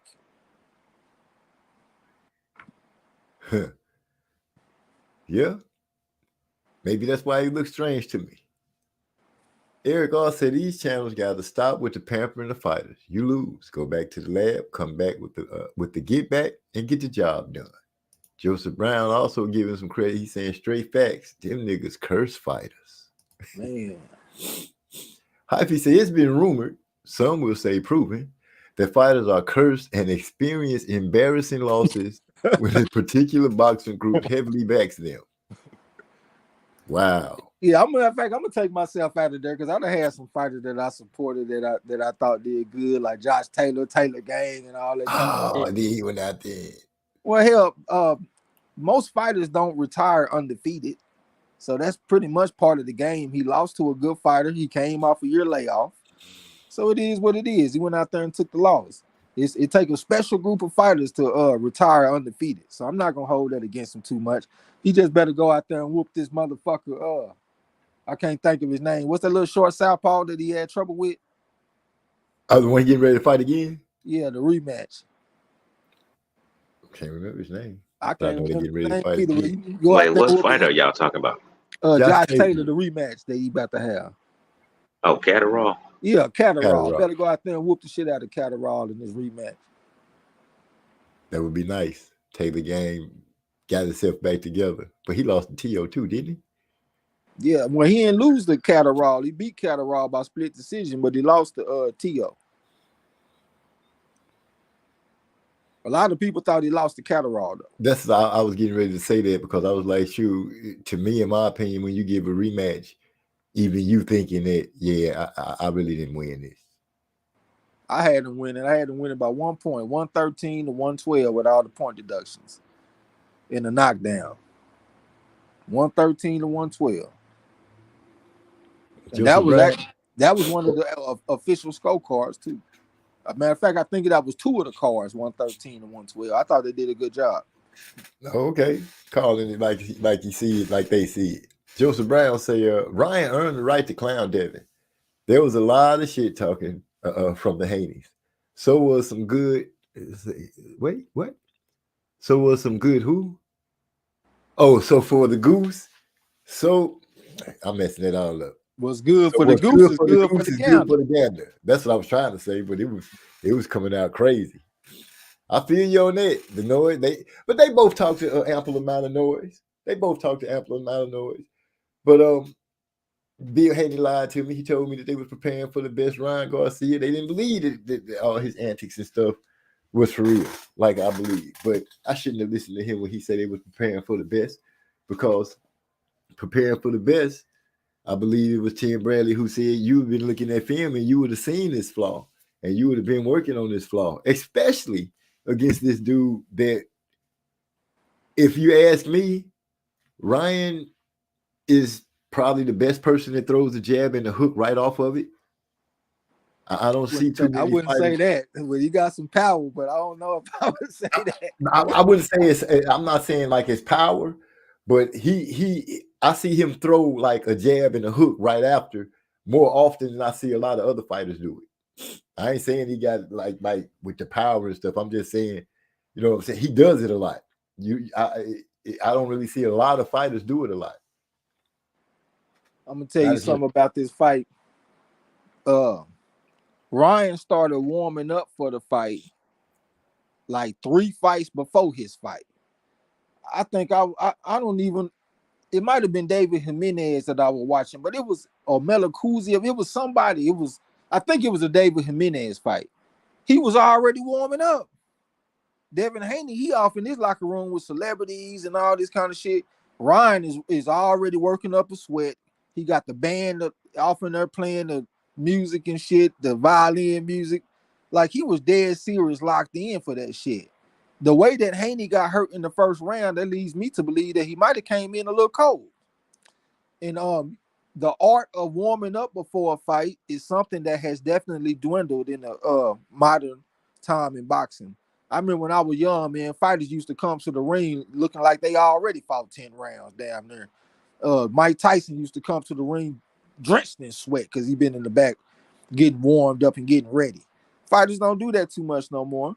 And if you are a fighter that likes to get started early as far as your warm-up and take it seriously and don't come to the ring cold, that can give you an advantage in the fight.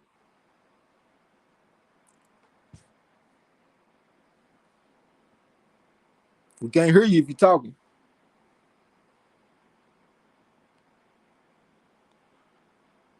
Shout out to the advantage.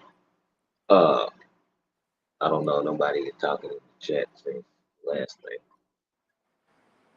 So what we thinking about the fights coming? What we think about the fights coming up, man? We got a nice little weekend coming up. We got the rematch Esparza and Alanis. Got Virgil Ortiz fighting. Virgil Ortiz fighting. Who is he fighting? No, I'm thinking about Ramirez fighting Rancis Barthélemy. My bad. Yeah, Ortiz supposed to be fighting Thomas Delorme. Oh yeah. That's gonna be a massacre. Yeah. That is, at 154, that's gonna be a massacre, man. That man, he's not the biggest guy. That's a showcase. Yeah, that's a showcase all day. That's gonna be bad. Didn't Crawford fight Delorme at 140? Yeah, Delorme actually got off on Crawford early in the fight. Crawford let him slow down. He stepped in with a 3-2 combination right on the chin, and it was a wrap. I mean, it was the beginning of the end, I guess I should say, because the fight did continue a little bit longer. But he closed the show. But that's when Delorme was undefeated and in his prime. You know, he done been through some hard times in boxing since then.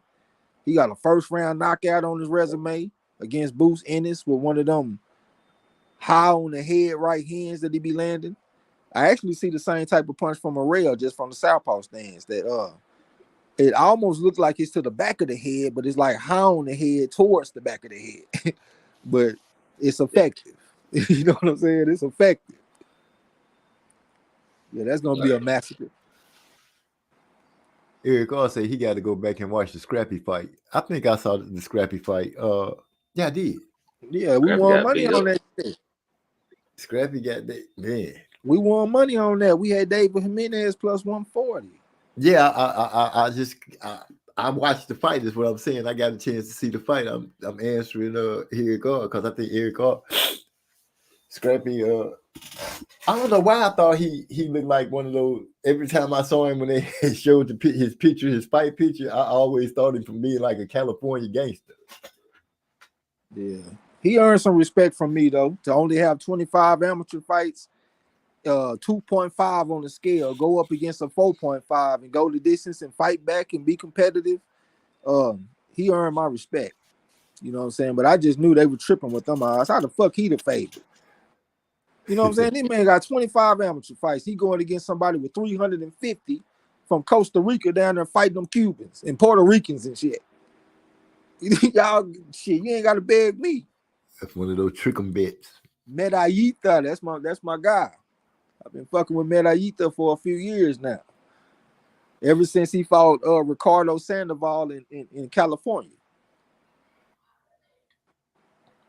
I saw that card. The zone got him another one lined up, I see, with Crawford and Andy Ruiz. Who else on there? I think Andy gonna beat what's his name? Miller. I think Andy, but he gonna beat the hell out of Jarrell Miller. That's a showcase. That's a showcase. So you gonna beat the hell out of me. Yeah, he ain't got nothing, man. So, yeah, he's just a kickboxer that got a big mouth. Do it feel like the zone running shit right now? I was just finna say the zone dropping another hot card. It do seem like they have stepped across that line and making themselves be a little distinguished from everybody else. Yeah, because they put the fights out. It feel like PBC is definitely on the back burner. I don't think about them first. Top Rank, I fuck with them, but they kind of like an afterthought right now. Especially everything that's going on with the Saudis and all that kind of stuff. It seems like the zone winning right now. Yeah, we're about to see the great migration from PBC, it looked like. I done got to the point where I don't even like PBC no more. Like, I literally don't like them. Not the fighters, but the way that they move. The way that they move fighters with layoffs, upcoming, like, on the way up. Are you hating on the black man? You're a coon there, nigga? No. I understand there's gonna be niggas that say shit like that. I already know. I know you fucking with me, but you echoing something that other people will really think. You know what I'm saying?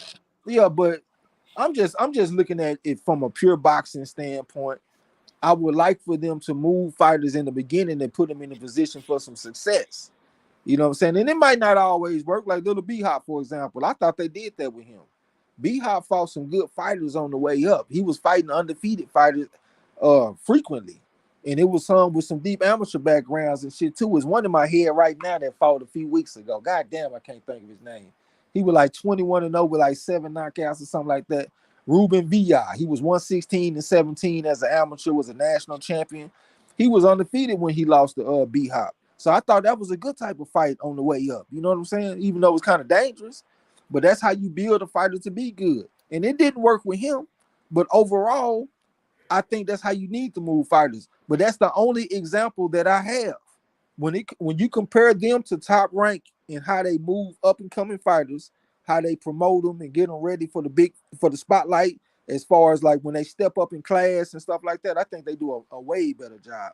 So I didn't got to where I don't even like them niggas no more. Postpone boxing careers ain't nothing but a fucking layoff. If you get off in there with a fighter that's a cross promotion type thing, take the other guy, because the PBC guy is likely gonna get his ass whooped. Yeah, that's been the running record so far. That's been the running record. Them layoffs would be killing them, man. That's what hurt. Like once a year and shit.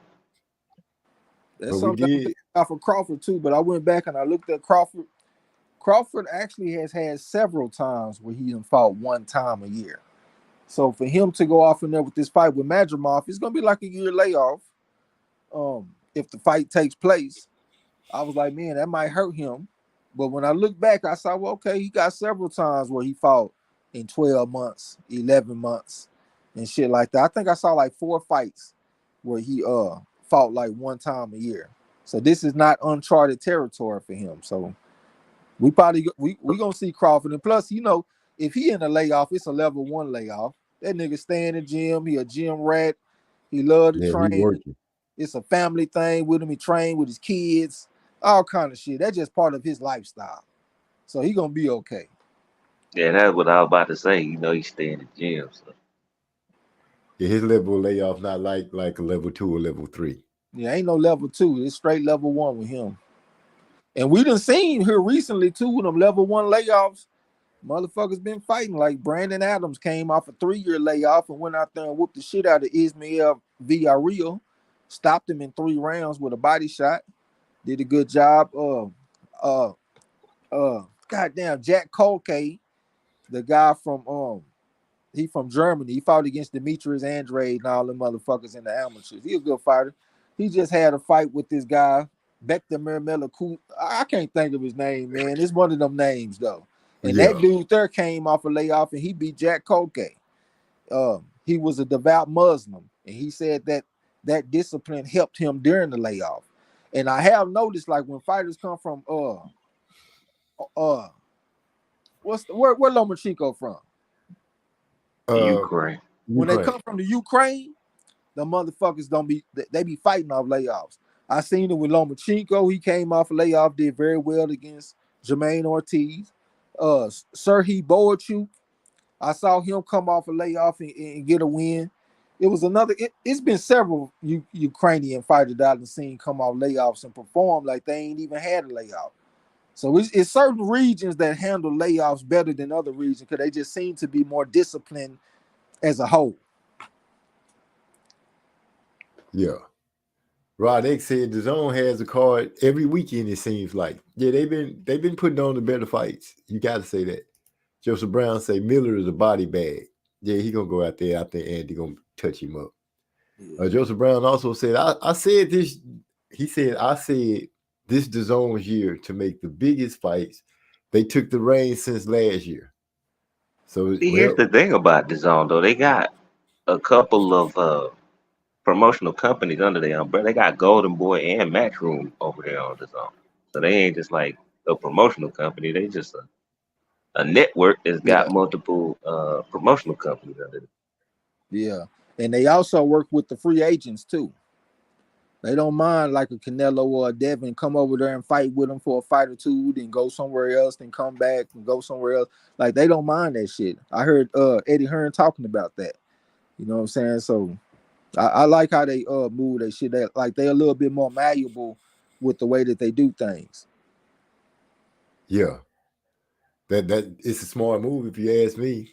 You got more than one promotional company up under you that you are putting out. And not to mention Top Rank is still connected to ESPN. So you get to parlay a little bit with that.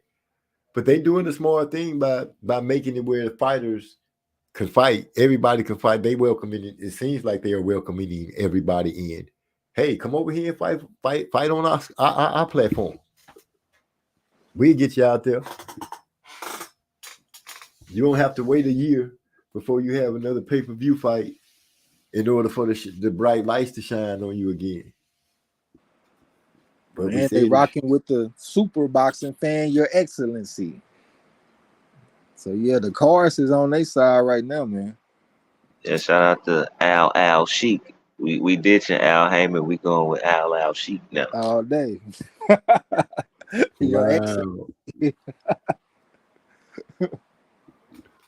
PBC might pull a stunt and end up over there. We look up and they had a hand in the pot too. We'll see. It seems like they being a little prideful about the shit right now. So I guess like the Kane say, everybody want to bet on themselves. Fuck giving into that temptation. Bet on yourself. Oh no, we're not talking about the $100 million bet. She got Crawford fucked up. They said we want to see you fight Madrimov. He said that's the fight I want. Jamel Charlo jumped out there talking about I want the fight. That nigga said, nah, fuck that. I want the fight. So that nigga about to put that goddamn turban on, take his ass over there, whoop some ass and get some money. You know what I'm saying? I ain't got no problem with the Saudis. Yeah, they ain't did nothing to me. Hell no. Except help put some good fights on. Except for some good fights. That's it. So shoot. Yeah, so it's thanks to them we getting Better Be versus Bevel. And what? That's what I'm saying. And Fury versus Usyk. Yeah. That's finally finna happen because it got so quiet on the home front for Fury versus Usyk. I thought that fight wasn't happening. I thought that they had did something totally different. I honestly, I almost forgot that those two motherfuckers were still putting gloves on. It's not very often where you look at the odds and they dead even. Minus 115, minus 115, and that's what those two fights are. Usyk versus Fury and Bellaby versus Bivol. It don't get no closer than that as far as the odds go. Now you dropping some dimes when you got Tyson Fury to come off the bullshit. Yeah. Shout out to Turkey Allow Shake. My boy Joseph Brown say, I'm rooting for Usyk. Hope like for a guy who dedicated himself to a sport to be rewarded on the best moments of their career. I'm gonna ride with Usyk too, man. I'm riding with my Broner 5-5, man. I was thinking Tyson Fury at first, but I'm gonna go ahead and ride with Usyk, man. I'm just gonna ride with my skill. I like how he live as far as being disciplined and all that kind of shit. He definitely got good boxing skills.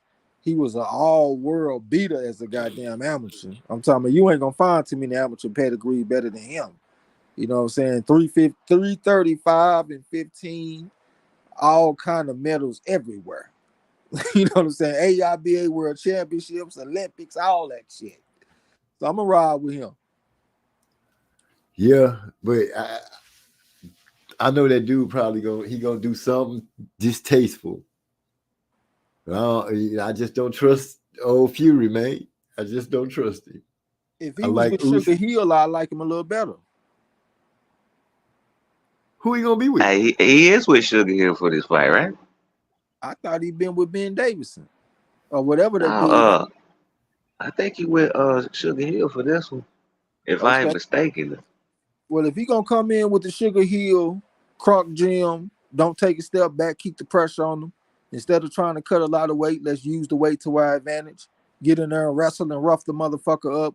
Get real physical and lean on him and shit like that. He probably gonna win. A good big man usually beats a good little man. Just depending on what Fury we see get ready to come into the ring. Yep. And what you just described, coming in with that crunk way, the way he did Wilder, even if Usyk know how to get up out of that, if he know how to get up out of that, then yeah, he could put some hurting on Fury. But if he don't know how to get up out of that and deal with that, that's gonna be a heavy burden on him. He might get a chance to use the European step around if he steps straight to him. Step around the lead foot to get to the dorsal side. Only thing is, Fury is athletic too. It kind of got me thinking like when Teofimo Lopez fought against Lomachenko. Because Lomachenko liked to use the European step around, but Teofimo was athletic enough to where when Lomachenko stepped around, he stepped around with him. So it's a chance that Tyson Fury could do that too. That's something that I'm looking for. How is he going to handle that Southpaw Eastern European step around, Southpaw against Orthodox that they like to do? Step around the lead foot and get to the dorsal side. Yeah, that's going to be interesting to see because, I mean, I'm wondering if he going to be too big and too slow to handle some shit like that because he don't like little guys.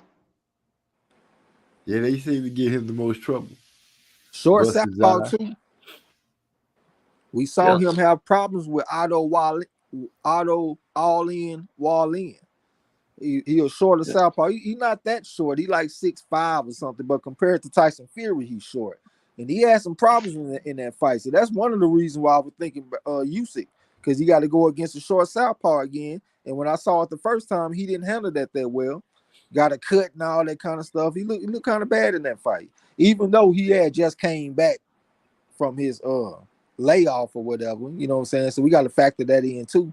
But stylistically, it looked like he might have a little problem with the short Southpaw. That could be a tricky puzzle. Yeah, we gonna find out. Rod X said Turkey is single-handedly saving boxing. Eric R say Team Usyk, let's go. Rod X said he gonna have to take Fury. I'm gonna have to hold off because I need to see where Fury coming to the ring. You can't make your pick right when the man making a ring walk, OG. You know what I mean? We still too far out. I still got a little time. He said he gonna make his pick in the third round. Oh, hey, this God. MC musically zone. He got to see what song he walk out to. Oh, okay, yeah. That's a good one. I like that. But yeah, that's the only thing I'm like. I know Uzi could fight and he got all these skills, but we dealing with a dude who pretty much walking around with the way his personality is like a bag full of cats, just doing everything. Yeah, I think that one of the biggest factors I'm gonna wait to see is who the trainer is. If it's Sugar Hill, I'm gonna have to take a hard look. But if it's Ben Davison, Yeah, the Sugar Hill make me nervous. Yeah, that makes me nervous for real. I'm with you. Yeah, Sugar Hill came in and finished Wild off. Okay. But it is what it is. Hey, you know what? Come to think of it, Trey, I'm a little bad luck too, because I was going for Wilder, got his ass whooped. I feel like then I was going for Spence, got his ass whooped. So yeah, I guess I had bad luck. We done pick some winners too, though. Them niggas don't do nothing pick losing. You know what I'm saying? Yeah, I think damn. Then we got 4.5s and 5s on the pedigree scale. We got 3.5s, all kind of good shit.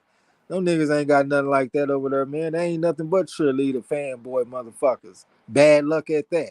So shit, ain't gonna put us in the category with the motherfucker. We real boxing heads, nigga. All type of fights come on. Hey man, y'all niggas see that?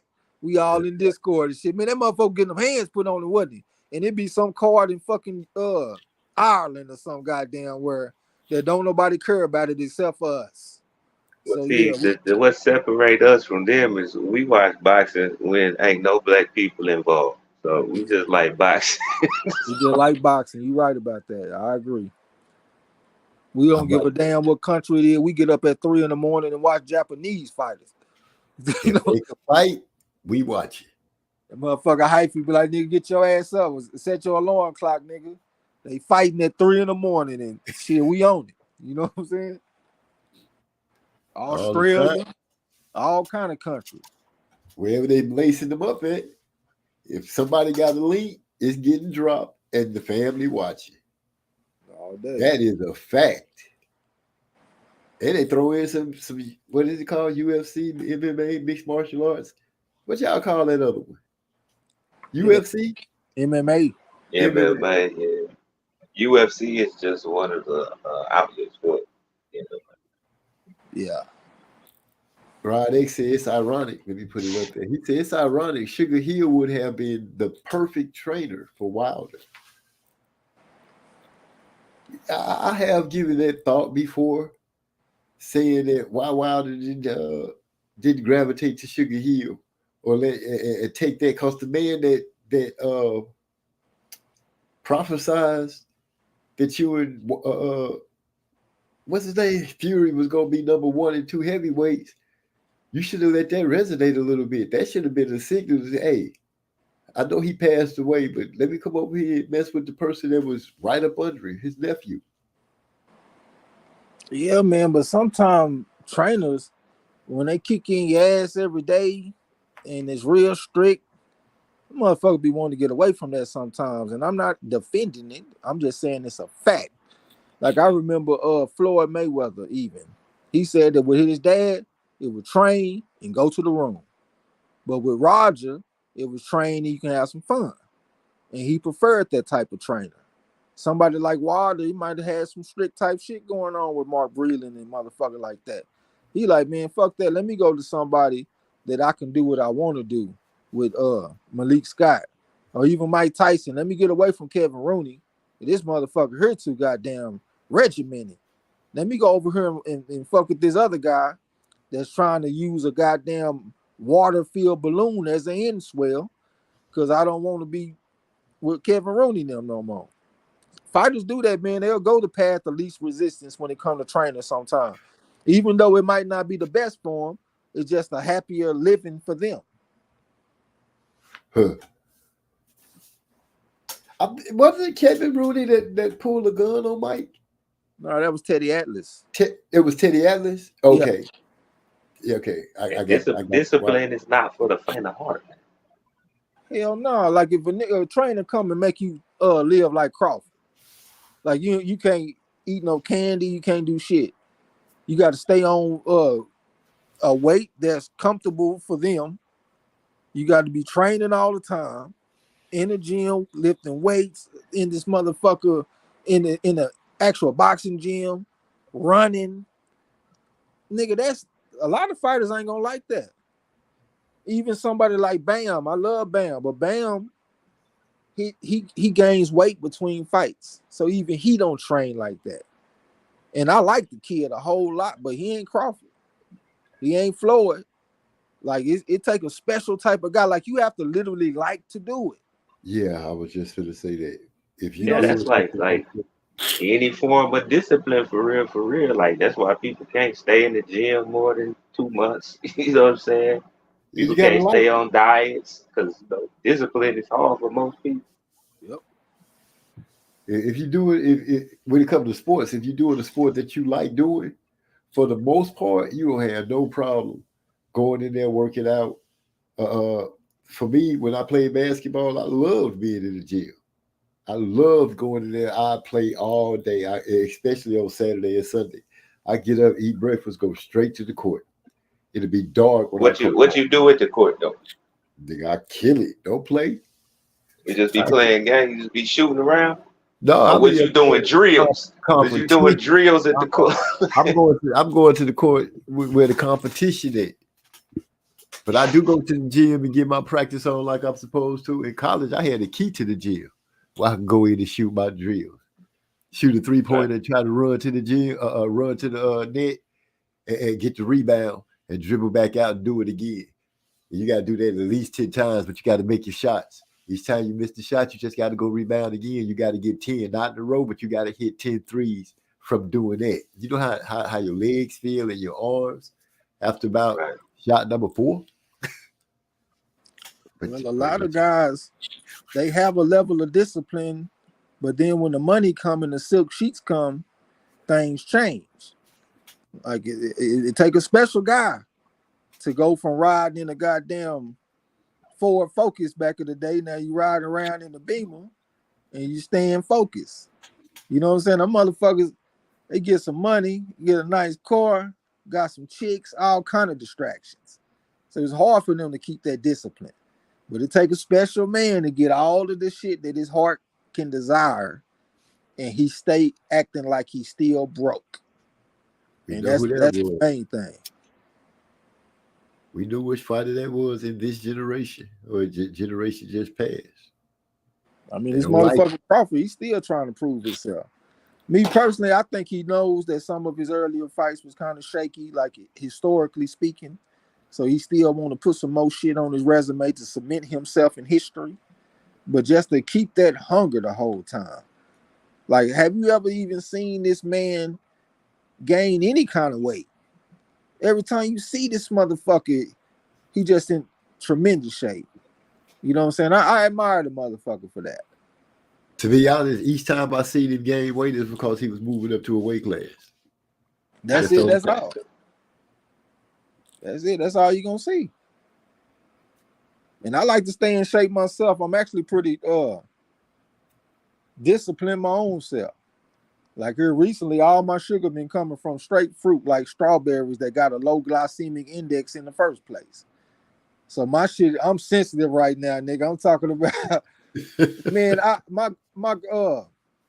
my grandmother had made some homemade pizza, and I ate some of that shit, and I could taste the sugar inside the tomato sauce because it was processed tomato sauce. That's how sensitive my taste buds are right now. You know what I'm saying? Like if I eat some ketchup or something like that, a French fry with some ketchup, I can taste the sugar in the ketchup. I hate sweet ketchup. But all processed ketchup got sugar in it. If you look at on the ingredients, I'm talking about all them condiments, salad dressing and all that shit got sugar in it. It's a lot of hidden sugar. Yeah, American diet has got sugar everywhere. Shit you would expect. Like you eat a biscuit, shit got sugar. Exactly. So that's why you got to stay away from the processed food. But if you eat processed food, you eating sugar, nigga. It's just hitting sugar that you don't know you eat. Yeah, a lot of them ingredients people don't even know. It's shit like maltodextrin, sucralose, Yeah, all that shit. all that sugar all day. Now, man, you don't have to go ahead and ask Miss Wallace, what you been cooking me? Nah, just stick to one ingredient foods, man. That shit there make your diet so much easier, man. Stay away from the middle aisles at the grocery store where shit come in a package, come in a box, and just keep the diet fresh, man. Get you some meat that you can cook, vegetables, fruit, stuff. Just stick to shit like that. I got you. Eric Garcia, I be cracking up here some of these fanboys thinking fighters are trash because they haven't heard of their names before. Speaking of the fights that the block be watching that other people don't even give it an ear to, he said the corner and Champ Ross opened my eyes to a whole new world of information on fighters. Their pedigree still a motherfucker. His previous comment made me think about Hartunian because everybody was saying how he was trash, but he's a fucking 4.5 Olympic bronze medalist. And he came and showed something. See, but that's why I like our community though, because we keep everything in perspective. If a motherfucker don't know what's going on, just come listen to us and we gon' have you on point. Unbiased. Yeah, that's what he said made me think about my Dreamov fight coming up. You know what I'm saying? Everybody talking about, oh, he trash, blood gonna stop him. I'm like, what? Y'all don't know who this guy is, obviously. Oh, I've been seeing a lot of that too. They don't know. He said Kevin Rooney used to have Tyson dialed in. Yeah, at one point, Tyson was just the switch over and everything. And you mentioned to him that dude with the glove with the water in it, cold water. I was like, what the fuck is that? Excuse my French, but I had never seen that before in my life. I had never seen it. Never, ever, ever, ever, ever. That was so inexperienced that day. That's the type of coach that you can do what you want to do. And that's why he was over there with him. He was on point when he was with Kevin Rooney. And when he lost Kevin Rooney, that's when everything went downhill. He said Trey X be so healthy. He can see the sugar is the Shane Mosley. Hey. Wow. So, you know what, gentlemen? I don't have a lot more to say because Devin got his ass whooped. I guess the only thing we're looking for is the next big fight is coming on the zone. How funny do that sound, me saying that? Yeah, we got plenty to look forward to. We got a Pro Box TV card tomorrow, man. If y'all want to check it out, I consider Pro Box to be the new show box. You know what I'm saying? They had the up and coming prospects and stuff. We got the youngster named Marcus Valle. He like 10-0 with 7 knockouts, 150 amateur fights, something like that. He got a step-up fight against this guy named Damian Sosa, who's very tough and durable. He been in there with hard punches and stuff like that. And he definitely coming to fight back. That's why they only got Valle as a 3-1 favorite with the betting sites. But that's gonna be a good fight. Y'all check that out tomorrow. Ronnie Rios is coming back fighting some guy. Nicholas Polanco, I think his name is. We're gonna see how he fight coming off a layoff because he ain't fought since 2022. That's gonna be on the Pro Box card. I think it's like one more decent fight that's gonna be on the Pro Box card. So y'all be on the lookout for that shit.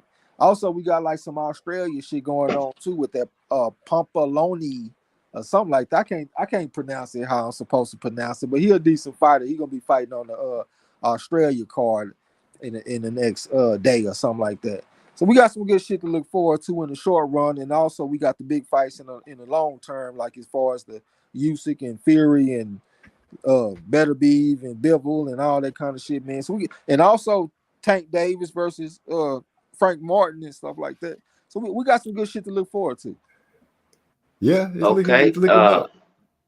Yeah, you this week. Oh yeah, you are talking about the same card because my girl Jasmine Parr. She gonna be on that card, but she ain't fighting nobody that's really all that great. Sarah Watt, but I really like Jasmine Parr. She also gonna be on that Australia card. Okay, I had seen What's his that. face? Yeah, I fuck with her. Her last fight, man, she showed out in that fight. I forget the girl name. Brianna Harrison was her name. That was a good Beatrice fight. Ferreira too. She fighting for her first championship this week. That's my favorite, second favorite women's fighter behind Carissa. This woman Thanks. makes, Yeah. she fight tough, nigga. I'm talking about put hands on your ass. It don't look like no woman. It look different. I'm telling you, it look different. It look like them punches is hurting. And they coming too, like in punches and bunches at times. She gonna counter punch you.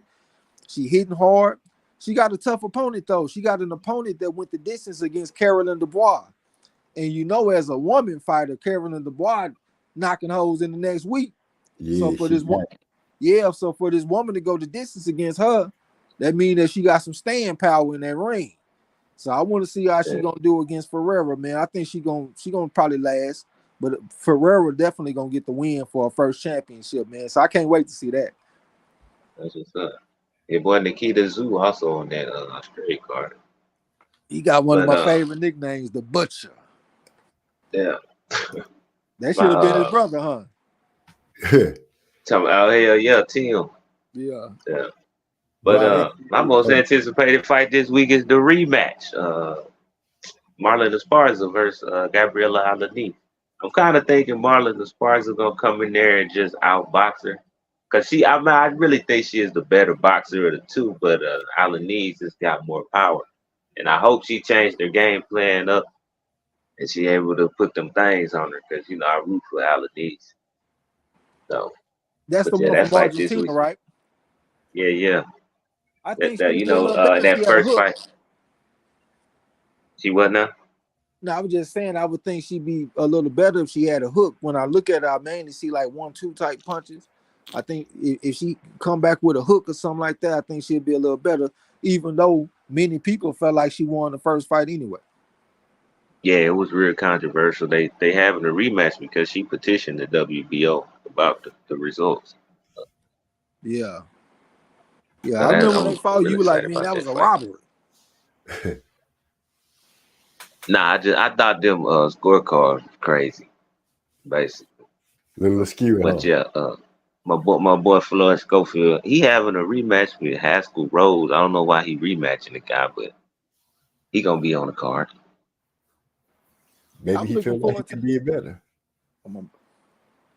Maybe you want to see if he can stop him. Which one?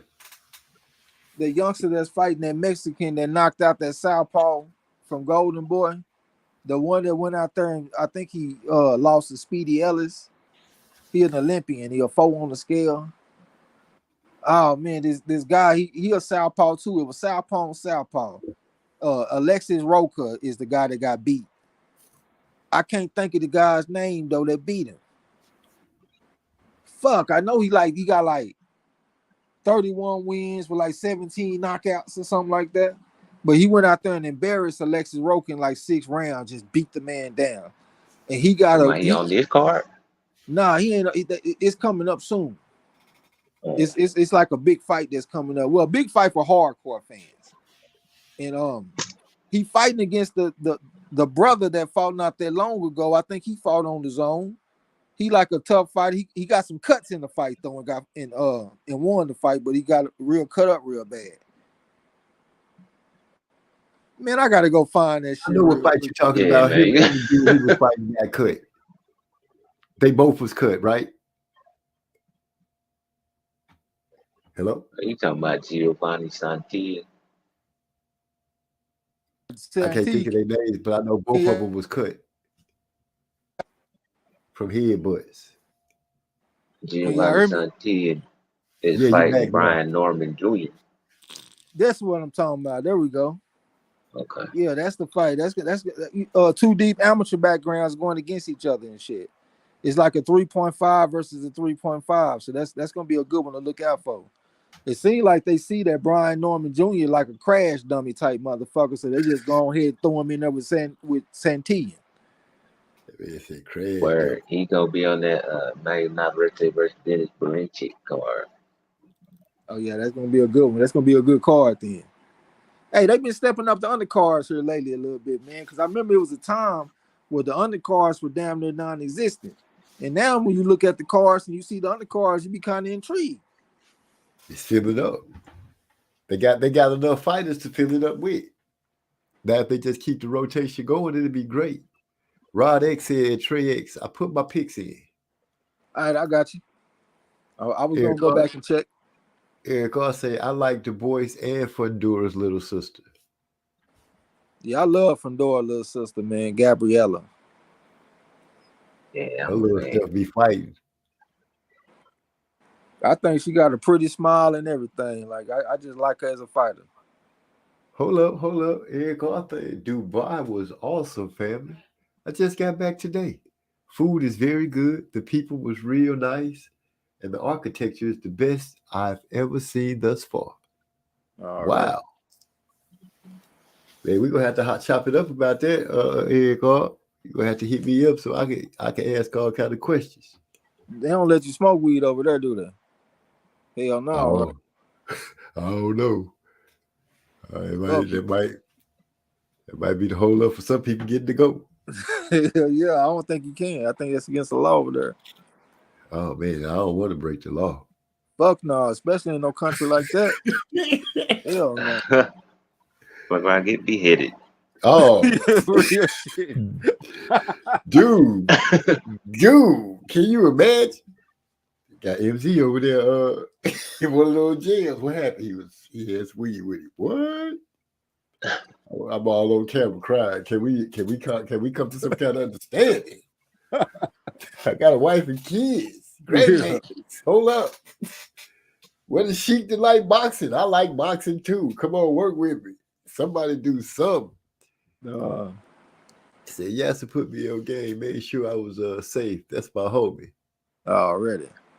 Yeah, He said I wouldn't try Trey X. No, yeah, I wouldn't either. Hell no, nigga. Nah, I wouldn't try it. I'm saying it now. We heard what you said though, OG. You know you want to shut it down. Yeah, I'm about to go ahead and close it up. I appreciate everybody coming through. I'm not trying to hold them as long. I don't know what the hell just happened. My nose just got clogged up. But say my final And word. let me see if my echo work. I'm trying to see if my echo work on this mic. Let's get ready to rumble. Y'all heard that? No, sir. I don't hear no Y'all didn't echo. hear it. Y'all hear no echo? There was no echo. I just wanted to see if the shit went. Really, that don't work. Nothing. I heard just let's get ready to rumble. I thought I was gonna hit a let's or something like that. That's some bullshit. Yeah, I'm gonna go ahead and say my parting words. Okay, go ahead. Let me get on, OG. Salute to everybody in the block fam, all in the chat and shit. I always love to chop it up with y'all. Y'all already know. Shit, y'all check out the fights this week and shit, man. Good luck to everybody in the Chan Ross. You know what I'm saying? Let's go kick some ass. I'm gonna get with you, OG. Salute, Kane. All right, bro. King K, you want to say anything? I just want to say peace. I'll let y'all. Man, much love. Appreciate you stopping through. All right. My brother Eric R say great show. I miss my brothers. Missed you too, man. I'm gonna say thank you for everybody that came through. Peace. I'm out.